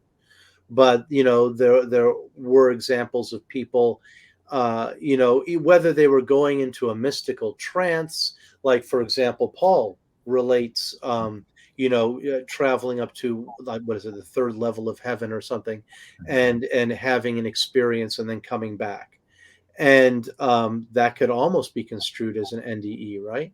Yeah, You don't necessarily have to die to completely die to have one of these experiences. And it could be a controlled mystical experience or it could be an accidental experience. I don't see why not. awesome, awesome. All right, and another thing I wanted to ask you about NDEs. It's something that you hinted at in your opening there, but Mhm. again, like again, talking to an atheist, there's no afterlife or anything like that. Mhm. How would you convince them? And you kind of hinted at these veridical perception NDEs. Did you have like any thoughts to share or examples? Man, if someone doesn't want to have an open mind, if someone doesn't want to have an open mind, they're just not going to. And, imagine going to Richard Dawkins with all of these cases and laying them out and having the medical charts and the records laid out on the table, the eyewitness testimony, videotapes of eyewitness testimony, timestamps, and everything you could possibly forensically do to separate and show that these people didn't communicate with each other. This person didn't know about this. Here's the documentation, blah, blah, blah. You lay it out, and all he's going to do is go, baloney. Exactly. So you can't convince someone of anything. All you can do is lay something out there, and then if a person's interested, they can convince themselves. Gotcha. Were there Yeah. any particular cases for yourself like that you found One that I convincing? thought was really fascinating was the guy who, and this is famous, is the girl with the red MGB, Pam, right? Pam, Yeah, Pam. wraps it around a telephone pole and dies, and there's validation from the other people in the hospital, the other nurse, this and that. There was one that Gary was talking about, on a video with that guy. What's his name? Eben Alexander, who I Nah, I'm not sure about him. But uh, Gary was talking about one where an Iraqi war vet had died, and then his cousin had died across the country in another state, coincidentally at the same time. They both talked to each other and met each other in the afterlife. Then they both were resuscitated, came back, told the people in the room with them what happened, and then those people cross validated with each other. And what are you going to do with that? That's they're either all liars and they all made it up, or something really amazing happened there. Yeah, I think I agree with you. Some of these cases are They're commendable. outrageous. They're outrageous. You either have to say that everybody is a liar that was involved with it, and it's a massive hoax, or you have to admit that something real happened. Yeah. All right. Well, okay. Well, one thing I'm not sure if you're aware of it or not. What about the controlled studies, right? Because they've done about 5 experiments. Well, are you familiar with this, or should I? Well, the ones that I know about are there's a project, and I forgot what they called it. There was Life One, Life Two, whatever it was. I don't remember the exact name, the acronym they had for it, but they had set up little computer monitors or some kind of displays up near the ceiling in Yeah. various operating rooms and places, and waited for people to come back and say, "Oh yes, I saw pictures of this or that up on the ceiling," and then no one ever saw anything, Yeah. and the whole thing was a bust. Yeah. So that's exactly it. There's about 5 experiments of those. So Mhm.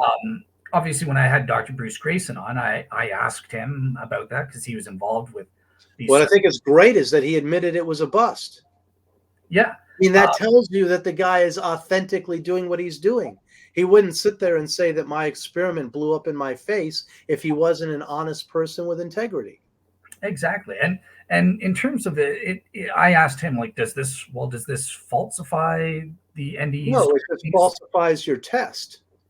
It doesn't falsify the experience. It means that, and I think he says it himself. He says, well, someone's just gotten out of their body and they don't know to go look for this thing. And, you would have had to like pre-inform them. And even if you did, half these people don't even recognize their body or where they are or what's going on. So they're not going to say, oh, look at that. I'm floating above my body. Time for me to go check for a computer monitor. Yeah. So it was an attempt, but I think it was the flaw is in the design of the test, not it doesn't disprove the phenomenon itself. Gotcha. Yep. I agree, and that's what Bruce says as well, right? Like they're Mhm. focused on other things, their family or what's going on Or with their. whatever, or they may not have control of their focus. Yeah. They're being swept away. I mean, they certainly didn't have control of getting out of their body. Exactly. So who's going to say they have control of what's being directed to them to perceive? Awesome. Awesome. All right. Cool. So on an explanatory level, you've kind of hinted at this in your answer and given some responses. We've addressed things like expectation, but yeah, have you encountered any naturalistic explanations that you think have merit to them? No, no. Okay. Not from the cases I've heard, man. If these people aren't lying and they're not all making up medical documents and stuff, and there's just no way. There's just no way. There's Yeah. no way. I saw one by a guy. God, I bookmarked him. I don't remember his name. He was doing his own little podcast on YouTube and talking about how these paramedics, how he and his friend had done some form of a drug that they had gotten from Taiwan, and it was supposed to help them with bodybuilding. And they didn't realize that they got the undiluted pure version, and they massively overdosed. Because in the American version of the drug, you take like a fraction of a percent of the drug in a diluted form, and they had the pure thing, and they just went and took it, and they massively OD'd. He went into the bathroom in a McDonald's or somewhere and dropped dead. He was dead for 45 minutes. The manager had to, open the door. The paramedics broke in, tried to resuscitate him, couldn't resuscitate him, took him in an ambulance down the road, 3 paramedics, One of them was a new guy, and this guy was outside his body in the ambulance watching all this happen, observing the conversations between them. The two in the front are telling the new guy, "Give up on him. He's dead. We're taking him to the coroner." And some ball of light shoots past his head, enters the new guy's body. The new paramedic goes, "No, we can save him," and starts beating on his chest and doing chest compressions and giving him adrenaline, and the other guys are saying, "You're going to get fired, man. Stop it."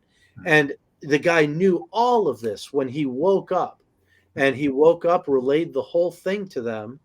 And obviously, he came back and he had knowledge of what had happened when his body was 75 degrees. Yeah. Yeah. So, yeah, I mean, you have enough cases like that pile up, and either everyone's a big liar, or or you've got something supernatural happening. Awesome. Awesome. All right. I Cool. Well, Yeah, and I don't see any medical way to begin to rationalize or explain that. What I don't know is how the guy's brain didn't start decomposing. mm, So, anyway, yeah. Yeah. Yeah. Well said. I think that you're absolutely right. We have people, skeptics like Susan Blackmore and her dying brain hypothesis. None of mhm, these things work. They're always they're provable. gonna fall apart. Yeah. One thing I'd like to ask you from Because I have watched people die. Unfortunately, I've had to watch it. It's part of my job. I monitor brain activity. It's what I do. hmm, So I have seen people die, and I've seen the correlation between the EKG and the brain activity.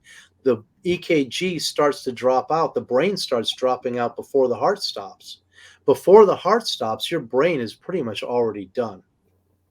It's your cortex is done functioning, and the beats are spacing out further and further apart. But before that last beat, when it just goes flat, your brain is already gone.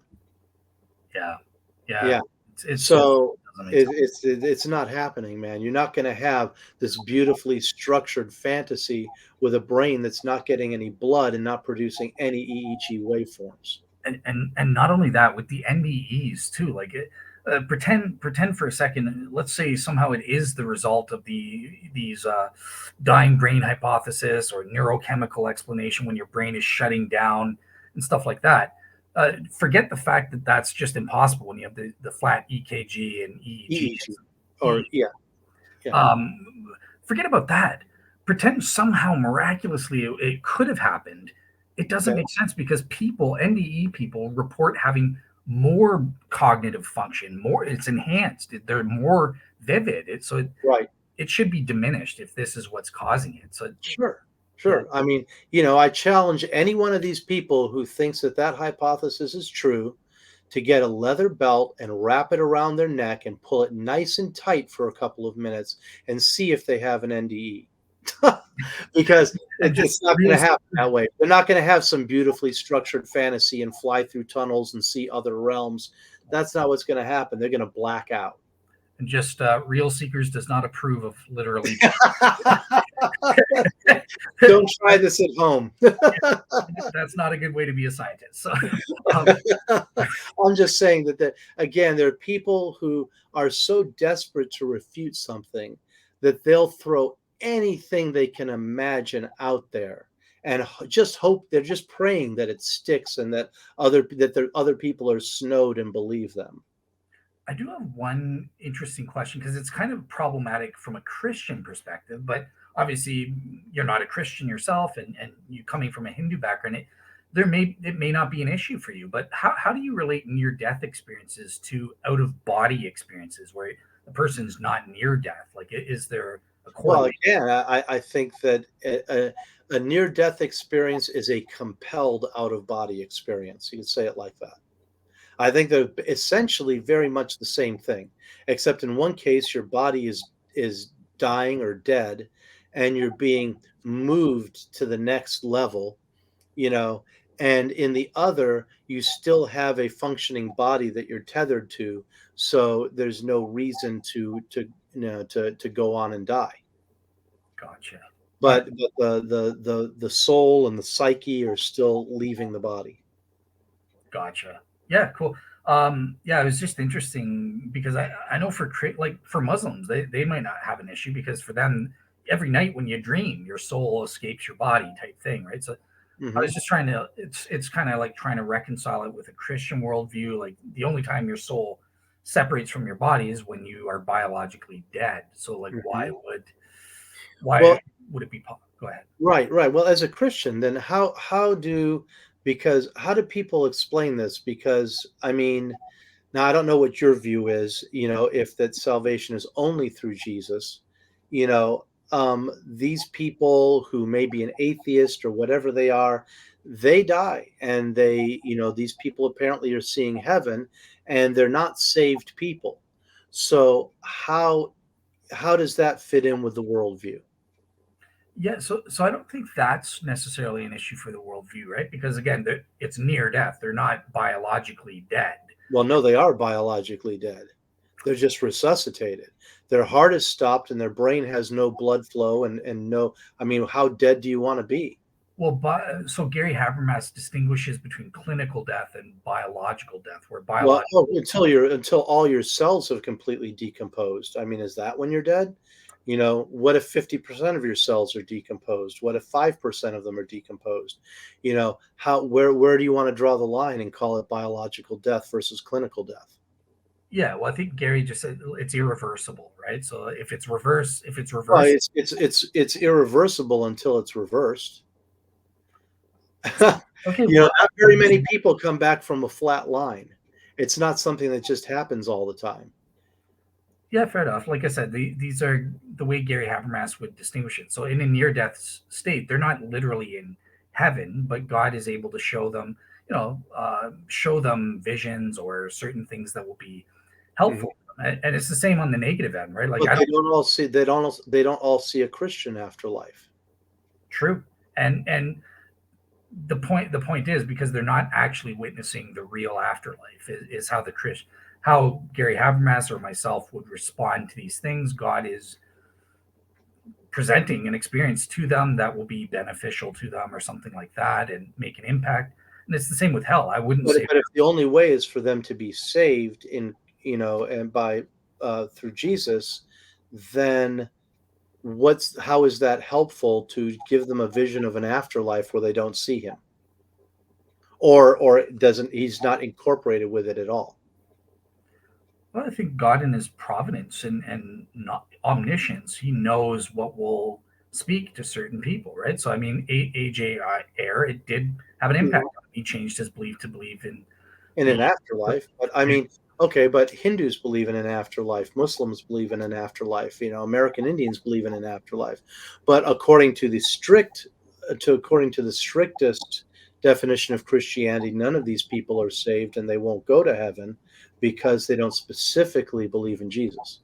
yeah. So, and to clarify, so I believe that we're all saved only through Jesus's act on the cross. Mhm. But that's not the same. There are conditions for salvation, right? And each person is responsible to be a real seeker and to fulfill those conditions within reason. So I'm an inclusivist when it comes to soteriology. So certain people that don't express explicit belief in Jesus could be saved. Mhm. Paul tells us in Romans about let every man's own conscience and what they're He given. does he does say that. Mhm. So that's where I think the inclusivist comes in. Okay, that's fair. That's fair. Okay. Yep. All right. Cool. I forget what I had a point I was trying to. Oh, I'm sorry, I apologize. Um, Was it back about, anyway, I'll give you a second to think about it, maybe it'll pop back in your head. yeah. Oh, yeah, yeah. So, oh, and you're saying like, what good would it do for AJ Ayer to just okay? I believe in God. He's a red light, and let's pretend Ayer did that, right? He believed in God, but not Jesus, Mhm, and he definitely believed in an afterlife afterwards. What he's still going to hell. What good did that do? First of all, it could have done some good because, in terms of God's goal, he's trying to save as many free will souls as possible. And providentially, I mean, the change from air to from a strict atheist, no afterlife, we're worm food, that's it, to just mhm. believing in the afterlife, this has impacted you and me. We're talking about it here on a Right, show. it may have impacted thousands of people. Right. Yeah, that's how I would. justified, even if it doesn't save every individual who has an NDE. The impact, Hmm. obviously, in God's providence, we believe that it all things are working for the greater good of that ultimate aim. Hmm. So maybe you and me talking here will, some atheist will hear this and he'll be like, "What? An atheist believed it? I don't believe that." And he looks into it and Hmm. saved because of it. So yeah. Right, right, right. All right, cool. All right. Anything before we move on to the last topic? Anything about NDEs that you think is really important or interesting or? Um, I think we hit the bases. I think we hit the bases. No, I just think that, the thing I like about the NDEs is that they are tangible, real proof of something supernatural. Other things, you can develop models and kind of question it, but it's really hard to, unless you just blanketly deny them, it's really hard to not say, okay, well, there's definitely a supernatural. There is something beyond this. Um, it's a tangible thing. It's something you can put your hand on. You know, it's not just a philosophical argument because people have been making philosophical arguments and propositions back and forth for thousands of years, and you know, it doesn't necessarily absolutely prove or establish anything, and it doesn't give people that proof. Um, you know, Mhm. uh, I would be tempted to ask you, but I don't want to be, I don't want to be heretical. I don't want to burst into flames or have a bolt of lightning hit me through the window. Um, Just but the assertion is, well, I think you've already answered it in a way. I mean, with Gary Habermash's argument, the assertion is that Jesus came back from the dead, and he's the only person to have ever resurrected from the dead. mhm. But apparently, these people are, resurrecting, maybe not by their own will, but they're resurrecting from the dead. Yeah. So I like I said, they're not technically dead in these cases.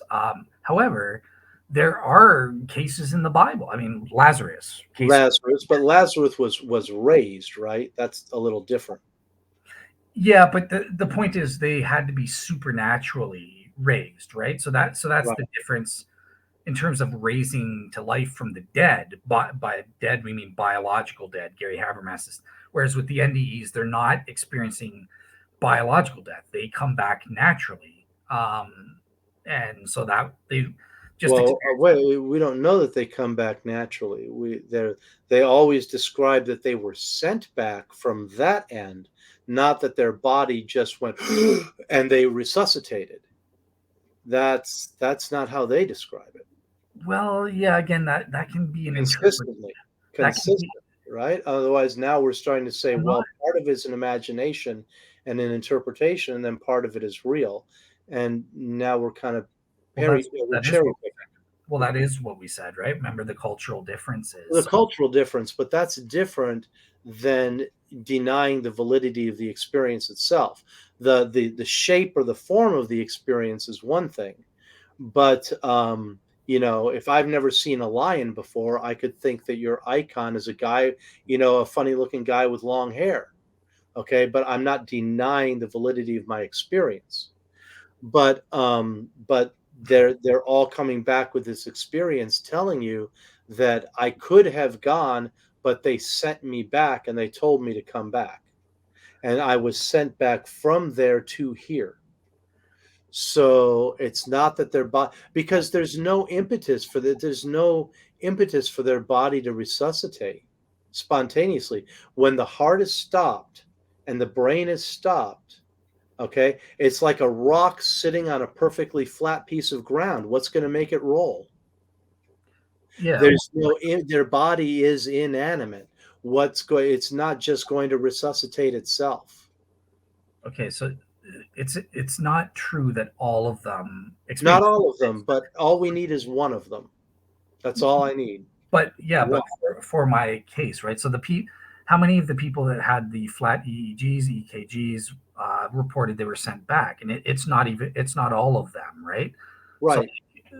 therefore, I would chalk this up to an interpretation. I'm very hesitant or skeptical in believing the reports because we know that there's this layer of interpretation. So when somebody says, "Oh, I'm up in heaven, I'm speaking with angels," and stuff like that, I don't disbelieve them, but I don't believe them either. I'm kind of hesitant as to, is this the interpretation part?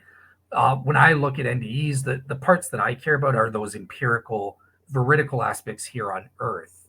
Okay, but then if you're only focused on the physical material aspect here on Earth, then it's not doing anything at all to prove that there's a life after death or that there's a soul separate from the body.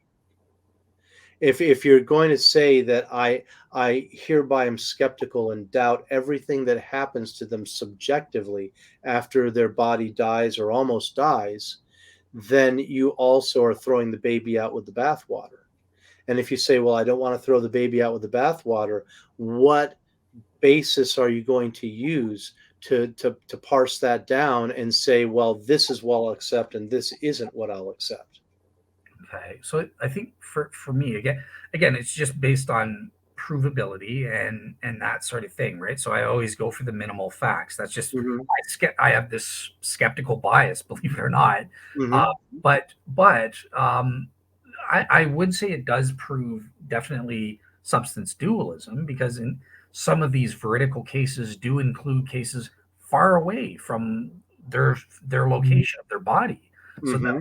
yeah, if that's their soul separating, that would suggest that. How do I get an afterlife? I think we can get that minimally from the context of the fact that they're near death, and what's happening is they're feeling okay. Their soul has separated from their body at that moment, and that sort of thing. It's all an interpretation. I'm saying that the problem is how do you once you get past the physical layer and you're into their conscious experience, how do you sift and say this part of their conscious experience I'm not going to be quite so skeptical of, but this part I'm highly skeptical of? It's, again, because those parts are not interpretations because they contain verifiable elements. So that part's easy, right? But Hmm. I agree with you. It's a tough job sifting through when someone has an experience in hell, or in a heaven experience, whatever it is. There's nothing that we can verify on our end. No, yeah, that's, you have to take it. The only way to verify it is through a preponderance of evidence and multiple people coming back with the same or very similar experiences. Then you either have to call all of them liars or you have to say that there's something real there. Okay. Well, let me ask you this then, right? So, like, certain elements where you would appeal to the preponderance of evidence. That you mentioned a thing like a tunnel, right? Hmm. Or Hmm. or seeing deceased loved ones. Right, Yeah, right. these are not. These seem to be culturally bound, from what I've read. These are Yeah. not experienced. Bruce Grayson says that the only feature of the NDEs, if I remember correctly, that has changed since Moody wrote his book is there's been an uptick in the number of people reporting a tunnel. Okay. And of course, Grayson always used the example of the truck driver who said he got sucked into an exhaust pipe, right? So that's interpretation, but there still seems to be a core archetype to that experience that all these people are having, where they're in a transitional state between here and somewhere else. Well, okay. So let me ask them. What are the elements cross culturally, right? That you think are this essential core from your reading then? Okay, so the essential core, and again, Grayson is my main source on this. I looked at a few different sources and I found him to be the most fair and rigorous one. So far, there may be other people, but I like him and I like his presentation. He's great. Yeah. So yeah, that's the one I've looked at. And other than the tunnel, the consistent parts are being out of the body, Mhm. of a lot of them see the body as something they don't even recognize that person down on the table. So sometimes they don't even know it's themselves until much later. um, that they have some kind of transition, whether it's through a tunnel or a rainbow bridge or whatever it is, they have a transition. And then on the other side, they have some glorified, rarefied realm that could be a realm of light, it could be a beautiful field, whatever it is. And then some of them don't encounter anybody there. They just have a great, overwhelming feeling of peace. Other people encounter relatives. Other people encounter spirit guides. And other people are encountering what they perceive to be God or angels. Mhm. And then they also have a boundary condition where they're told, okay, you can stay here or you can. And I think some of them are given a choice, and other ones are not really given much of a choice. Mhm. And sometimes they're given a choice, and sometimes I think I've heard people say that they demanded to go back because they wanted to take care of their children or whatever it was. Yeah. So that there is a boundary where they're sent back from, or they return back from. And some of them through their own choice, some of them are compelled. And then when they come back, they they are transformed Mhm. personally, and their perception of the world is forever altered. So those are the consistent features, and I don't think everyone has all of them, but everyone has some of them at least. Yeah, I think I largely agree with those essential features. That does seem to Oh, be and the life review. The life review is also a very common one. that is yeah, that's a common one. Either they review their own life or their life is presented to them. All right. Well, this I'll kind of make this my last thing on the NDEs because I know we have. Okay. You're not limited on time, are you? Or Not terribly. I got a guy coming at 12. Oh, shoot. we got to go? Okay, no, I've got a little bit of time. Let me just text this guy really quick. No problem. I'll wrap it Okay, up. no, he's going to do something. He's doing another job. Then he's coming to my house to spec out a job. I'm sorry. So, but he's just getting to that job now. So I think we've got about another half hour safely. Okay, cool. All right, awesome. One thing just to ask that. Okay, so again, where you're focusing on these positive ones, I want to kind of flip the script. There are distressing NDEs. These are a Yeah, lot there are. common, Right. but for example, I think that there is at least I can't remember the details, but there are examples of saved Christians from my perspective who've had distressing NDEs. Hmm. And, it's natural. Oh well, you're going to hell then. And I would say that no, this is a mistake too, right? So because we're not experiencing the afterlife. Maybe God was giving this for a specific reason, and that led to something like that. But So the person could come back, tell people about it. Then other people would say, "Well, why would a Christian make up hell for himself?" And then they might rethink their religious ideas. exactly, yeah. So Mhm. any number of reasons. But what Yeah. what are your thoughts on so-called quote unquote distressing NDEs, as Bruce Grayson calls them? Yeah, I don't know exactly what to make it. I've heard a few descriptions of them, the official descriptions, crowds of people milling around and being very negative and nasty, or even more extreme, all these voices screaming and they can't see the bodies and the people. And I mean, yeah, that's pretty awful. And there may be a layer to reality like that. I'd hate to think that there is, but there may be. There may be. Do you know of any? What are like? Do you know if there's any common elements? Because obviously there's going to be differences in No, those. So I don't know about common elements. No, I haven't heard enough of those cases recounted, and I have a feeling that there might even be more. I think Grayson says this, that there might be more of them, but these people are the last ones who want to, tell anyone about it. I had a friend years ago who told me um, about, oh God, it was an uncle or a grandfather or some relative of his who was just a nasty, nasty person. He was abusive. He was an alcoholic. He was just a terrible person. And when this guy died, he was, on his deathbed. He was screaming and saying that demons were coming for him and ripping him out of his body. And then he died. yeah, it's Yeah, some of these stories are, I don't know, man. It's obviously, as a Christian, it does fit my worldview. I do believe that there is a hell, and it's our job Mhm. to warn and to help as many Yeah, people. sometime we'll have to talk about hell because I have I have a real problem with it. Is that one of your objections to Christianity then, as well? That's well, no, that's an objection. Well, no, it's part of a more global objection and problem I have with the structure of all the religions that I'm familiar with. I mean, Hmm, Buddhism is more like a philosophical system than a religion because they don't have an afterlife. You just dissipate. Um, but yeah, my problem is, and we can get into this in another conversation or something. Maybe we'll have a whole nother talk about it. for sure. But just in a nutshell, is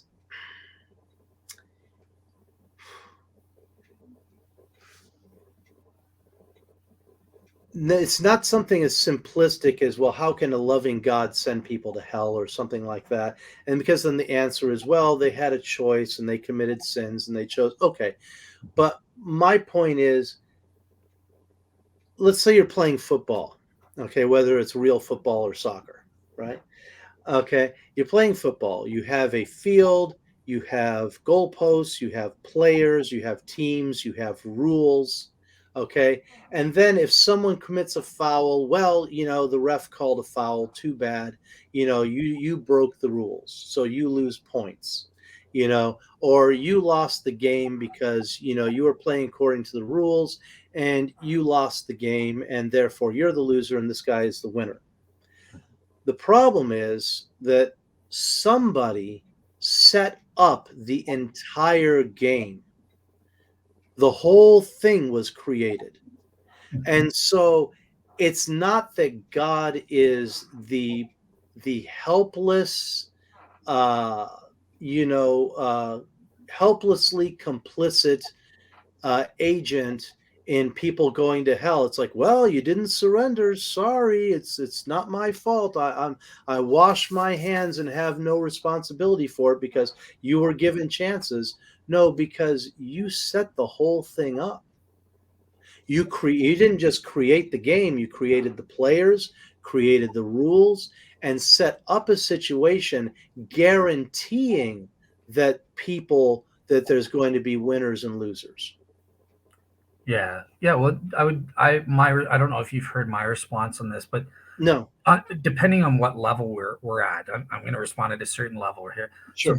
God is helpless. It's logically necessary, right? Because number one, sin is like an infectious disease, right? I use this analogy all the time. It will spread. Mhm. Sin leads to more sin and that sort of thing. So what is the justification for hell for people that in order to be cured, it's necessary that free will plays a role. You have to freely choose, otherwise you can't be purged of your sin or cured of your sin disease, right? You have to be a willing participant. That isn't God's choice, that's just necessity. That's an essential. Well, that's the problem, is you're still playing within the boundaries of the field and the game. But the very thing of free will is not a thing existing separately from God. He created that too.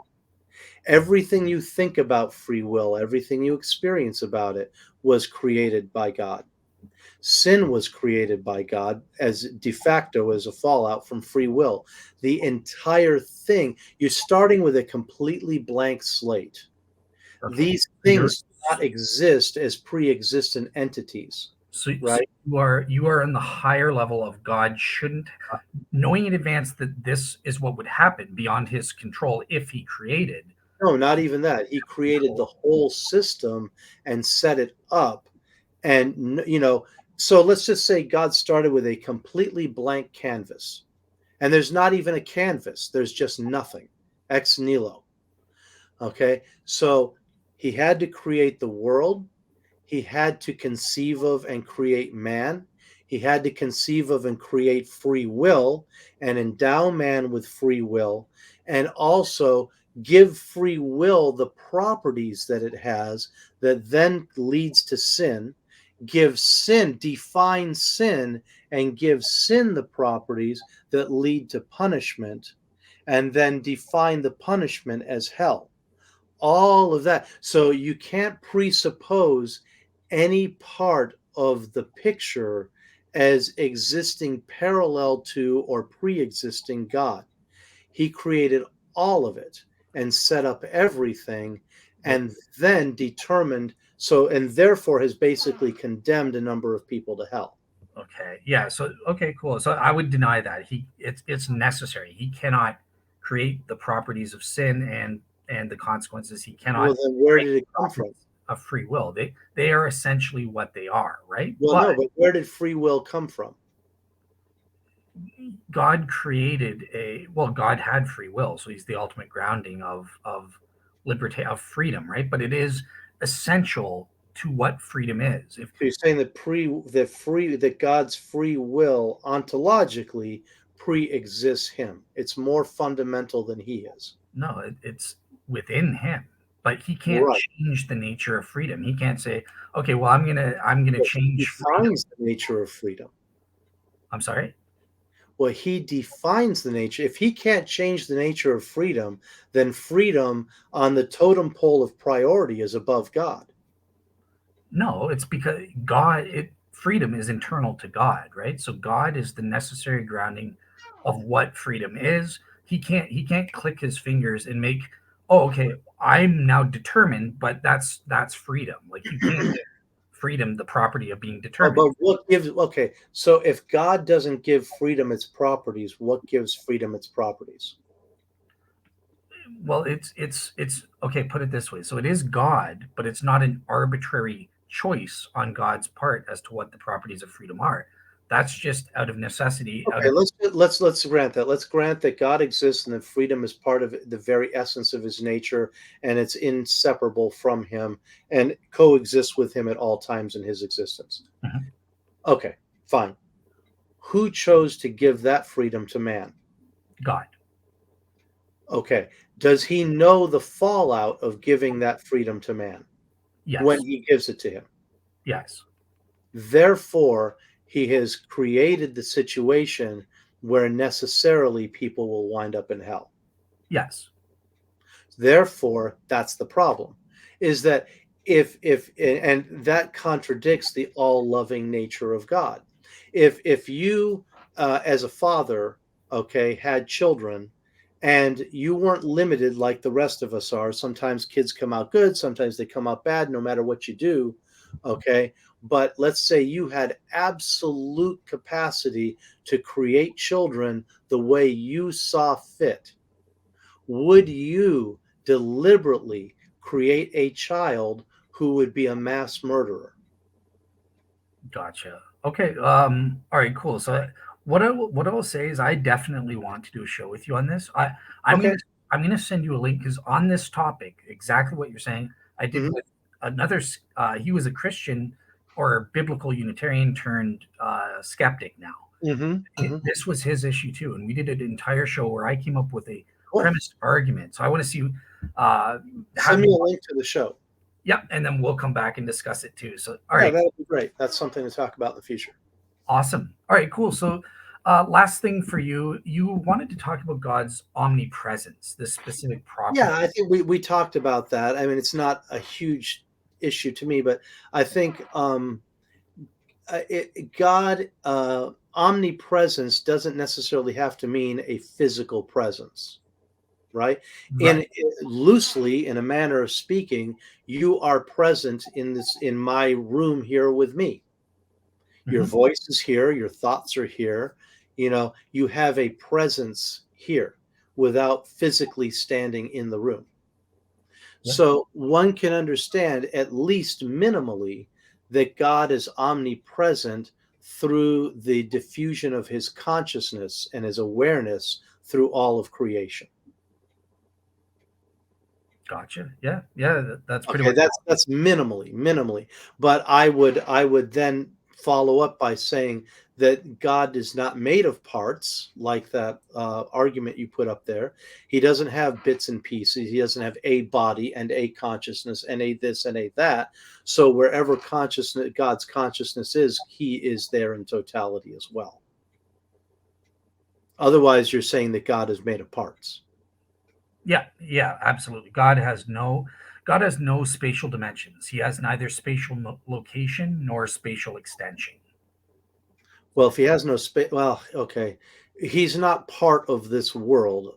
Well, okay, he's not a material object with spatial dimensions like this, but everything that exists is he permeates all existence by his consciousness. Can you agree with that?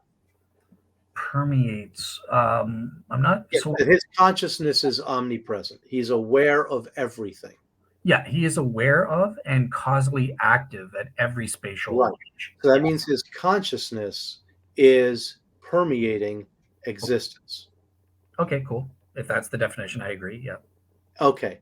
And if God then is a unitary being who has no bits and pieces and parts that can be separated, then where his consciousness is, he is. Therefore, God is omnipresent. Yeah. Yeah. I mean, as long as you by when you're saying he is wherever his consciousness he is, you're not saying like he's there spatially. That's the only thing I'm resistant to. I agree. I agree because that would limit him to three dimensions. Yeah, cool. So then That I would mean that God would have to exist here and here and here and here and here and here and here, you know? exactly. It's the same thing. Like he, in order to be spatially located, he would have to have like Right, where he's not spatially extended, right? It's not like, oh, right. I'm present with God's hand. No, it's that because people think of it backwards. They think that omnipresent mean that God is spatially extended, like you're saying. No, it's not that God is spatially extended. It's extended into space. It's that space exists in Him. Everything exists in Him, in His consciousness. You have to flip it over Mhm. and see it from the other perspective. Is that the universe, everything exists within God's consciousness, and God is conscious of it. It's not that the universe is out here and God's consciousness extends to the universe. It's Oh, that his well, that's his consciousness is, and everything is within it. Well, that's not the Christian view. I remember from our conversation with Teddy. Remember, I Mhm. was saying, no, God, it came from God, God's causal power and stuff like that. But once it came into existence, it is separated from God, just like the bodies. But we already said it wasn't because his consciousness is here and therefore he's here. Well, I mean, So in the how do way, you explain that? Instead of being a dualistic materialistic mind saying, well, that means there's a little cube of God occupying every cubic unit of existence, rather than having to think it like you say, no, wait, maybe existence is in God um, rather than God being in existence. well, I think that they're ontologically separated. So it is when God activates, he's external to the universe, and he's got his omniscience, he's got knowledge of what's going on there, and he can be causally active. But But is he conscious of the universe? no, then He's not. if what you mean of by conscious of the universe is like Is he? doesn't Does he have experiential, knowledge of it? Is he aware of it?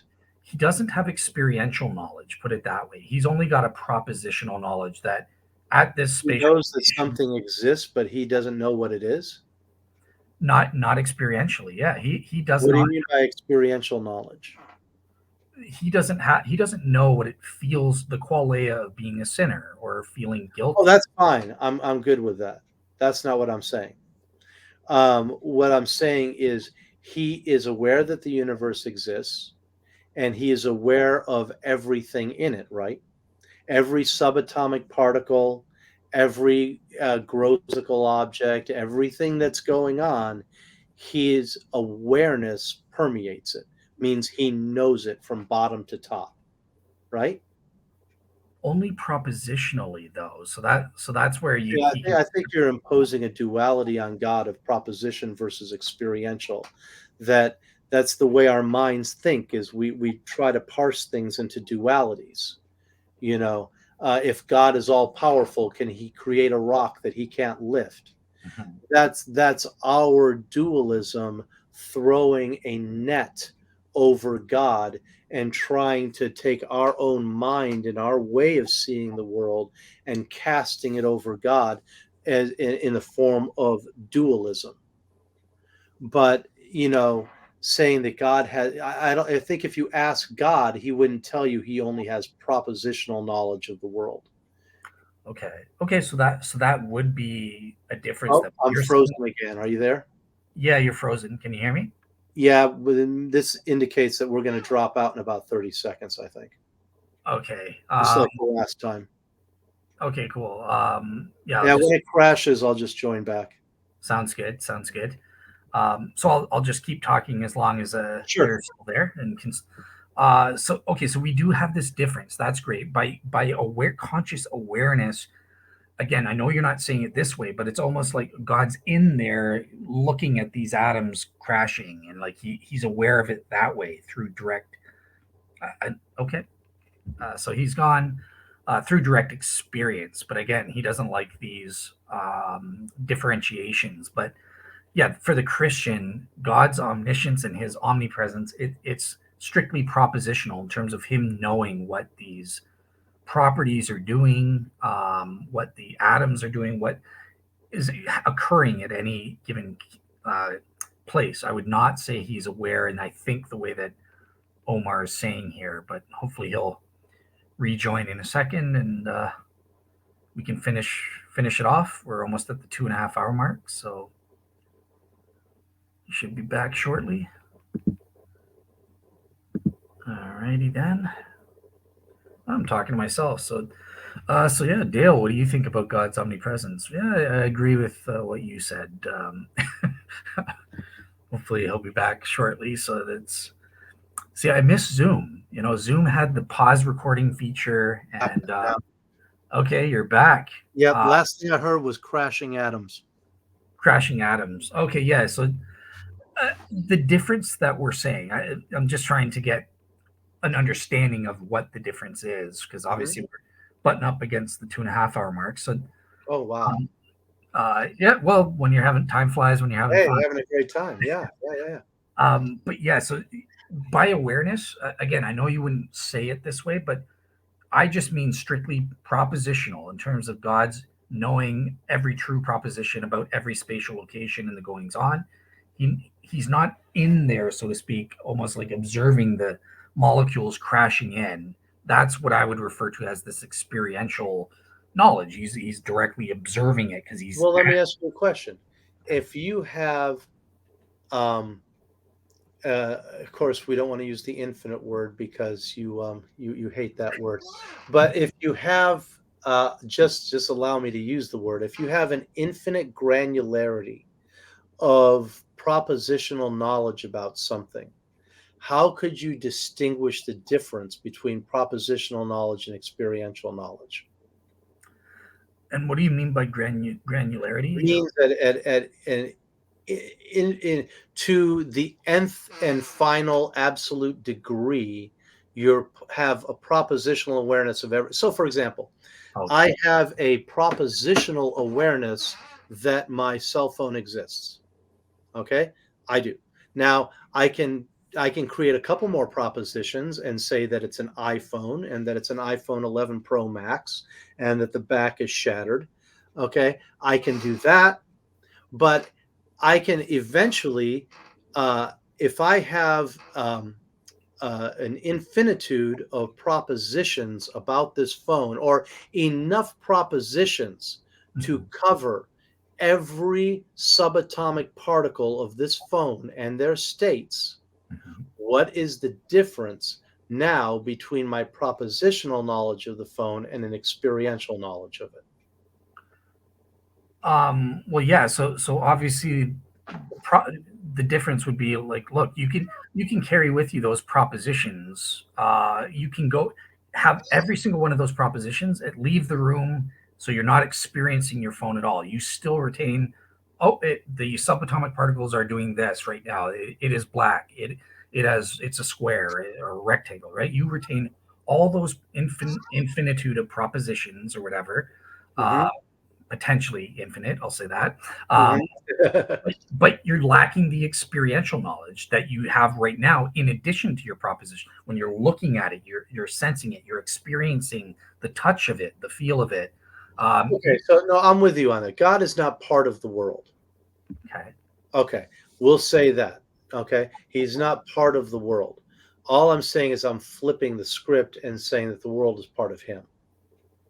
And I know you disagree with that, but now the problem is as soon as you say God creates the world and it's out there like a Michelangelo painting, Mhm. okay, now you have something that exists other than God, Yeah. and you have something independent from God, right? It now, whether it's functionally independent or existentially independent, it suddenly has its own ontology separately from God. Yes. Yeah. That means God could go away and the world would keep existing.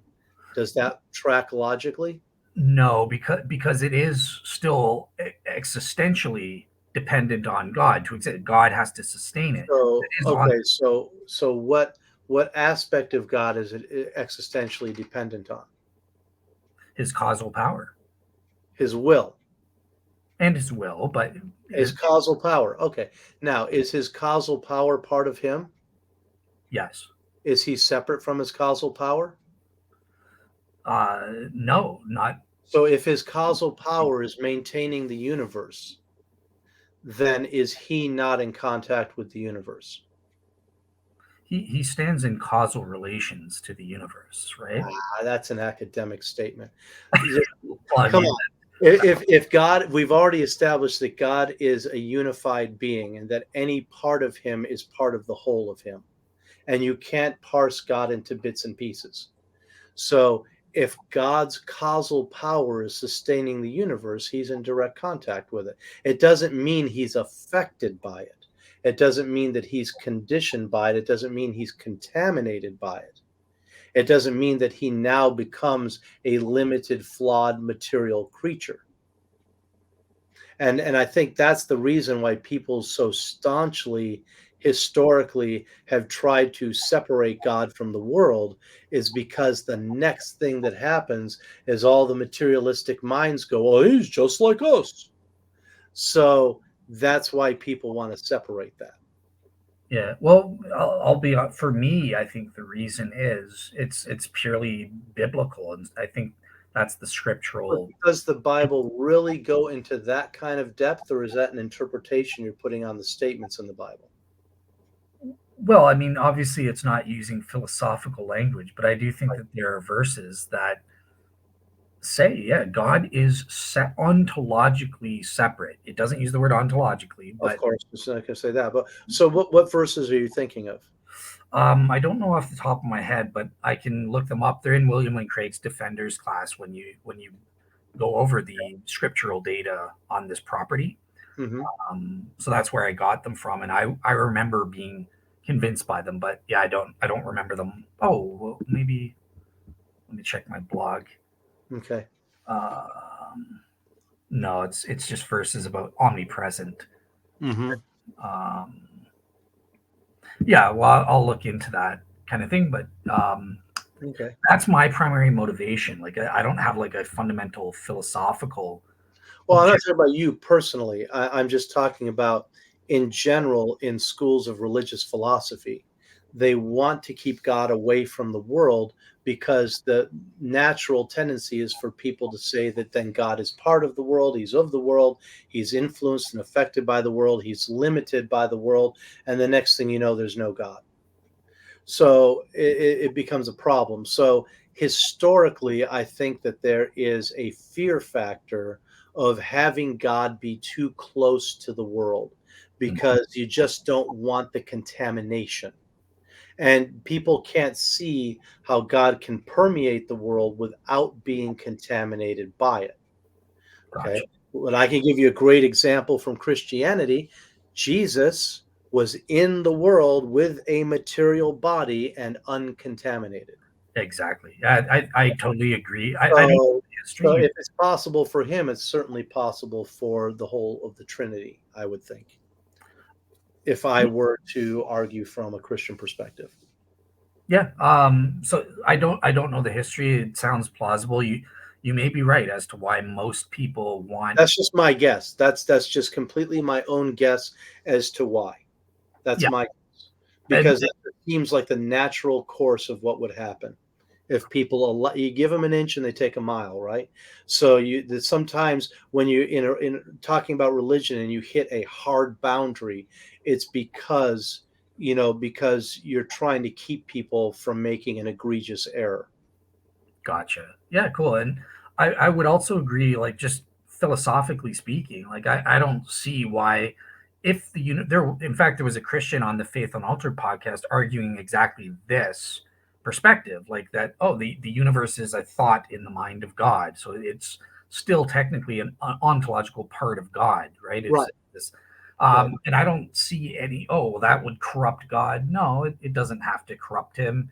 right. I agree with your Jesus thing, but yeah, I'm just saying, as a matter of fact, based on the Bible, I don't think that's the proper Christian perspective. But Mhm, there's no philosophical, oh, that's icky, that contaminates God.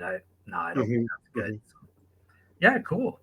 Anything else you want to say on that? Uh, no, I think everyone's going to be tired of us by the time they get to this point in the talk. No, no. Well, hopefully it was good for.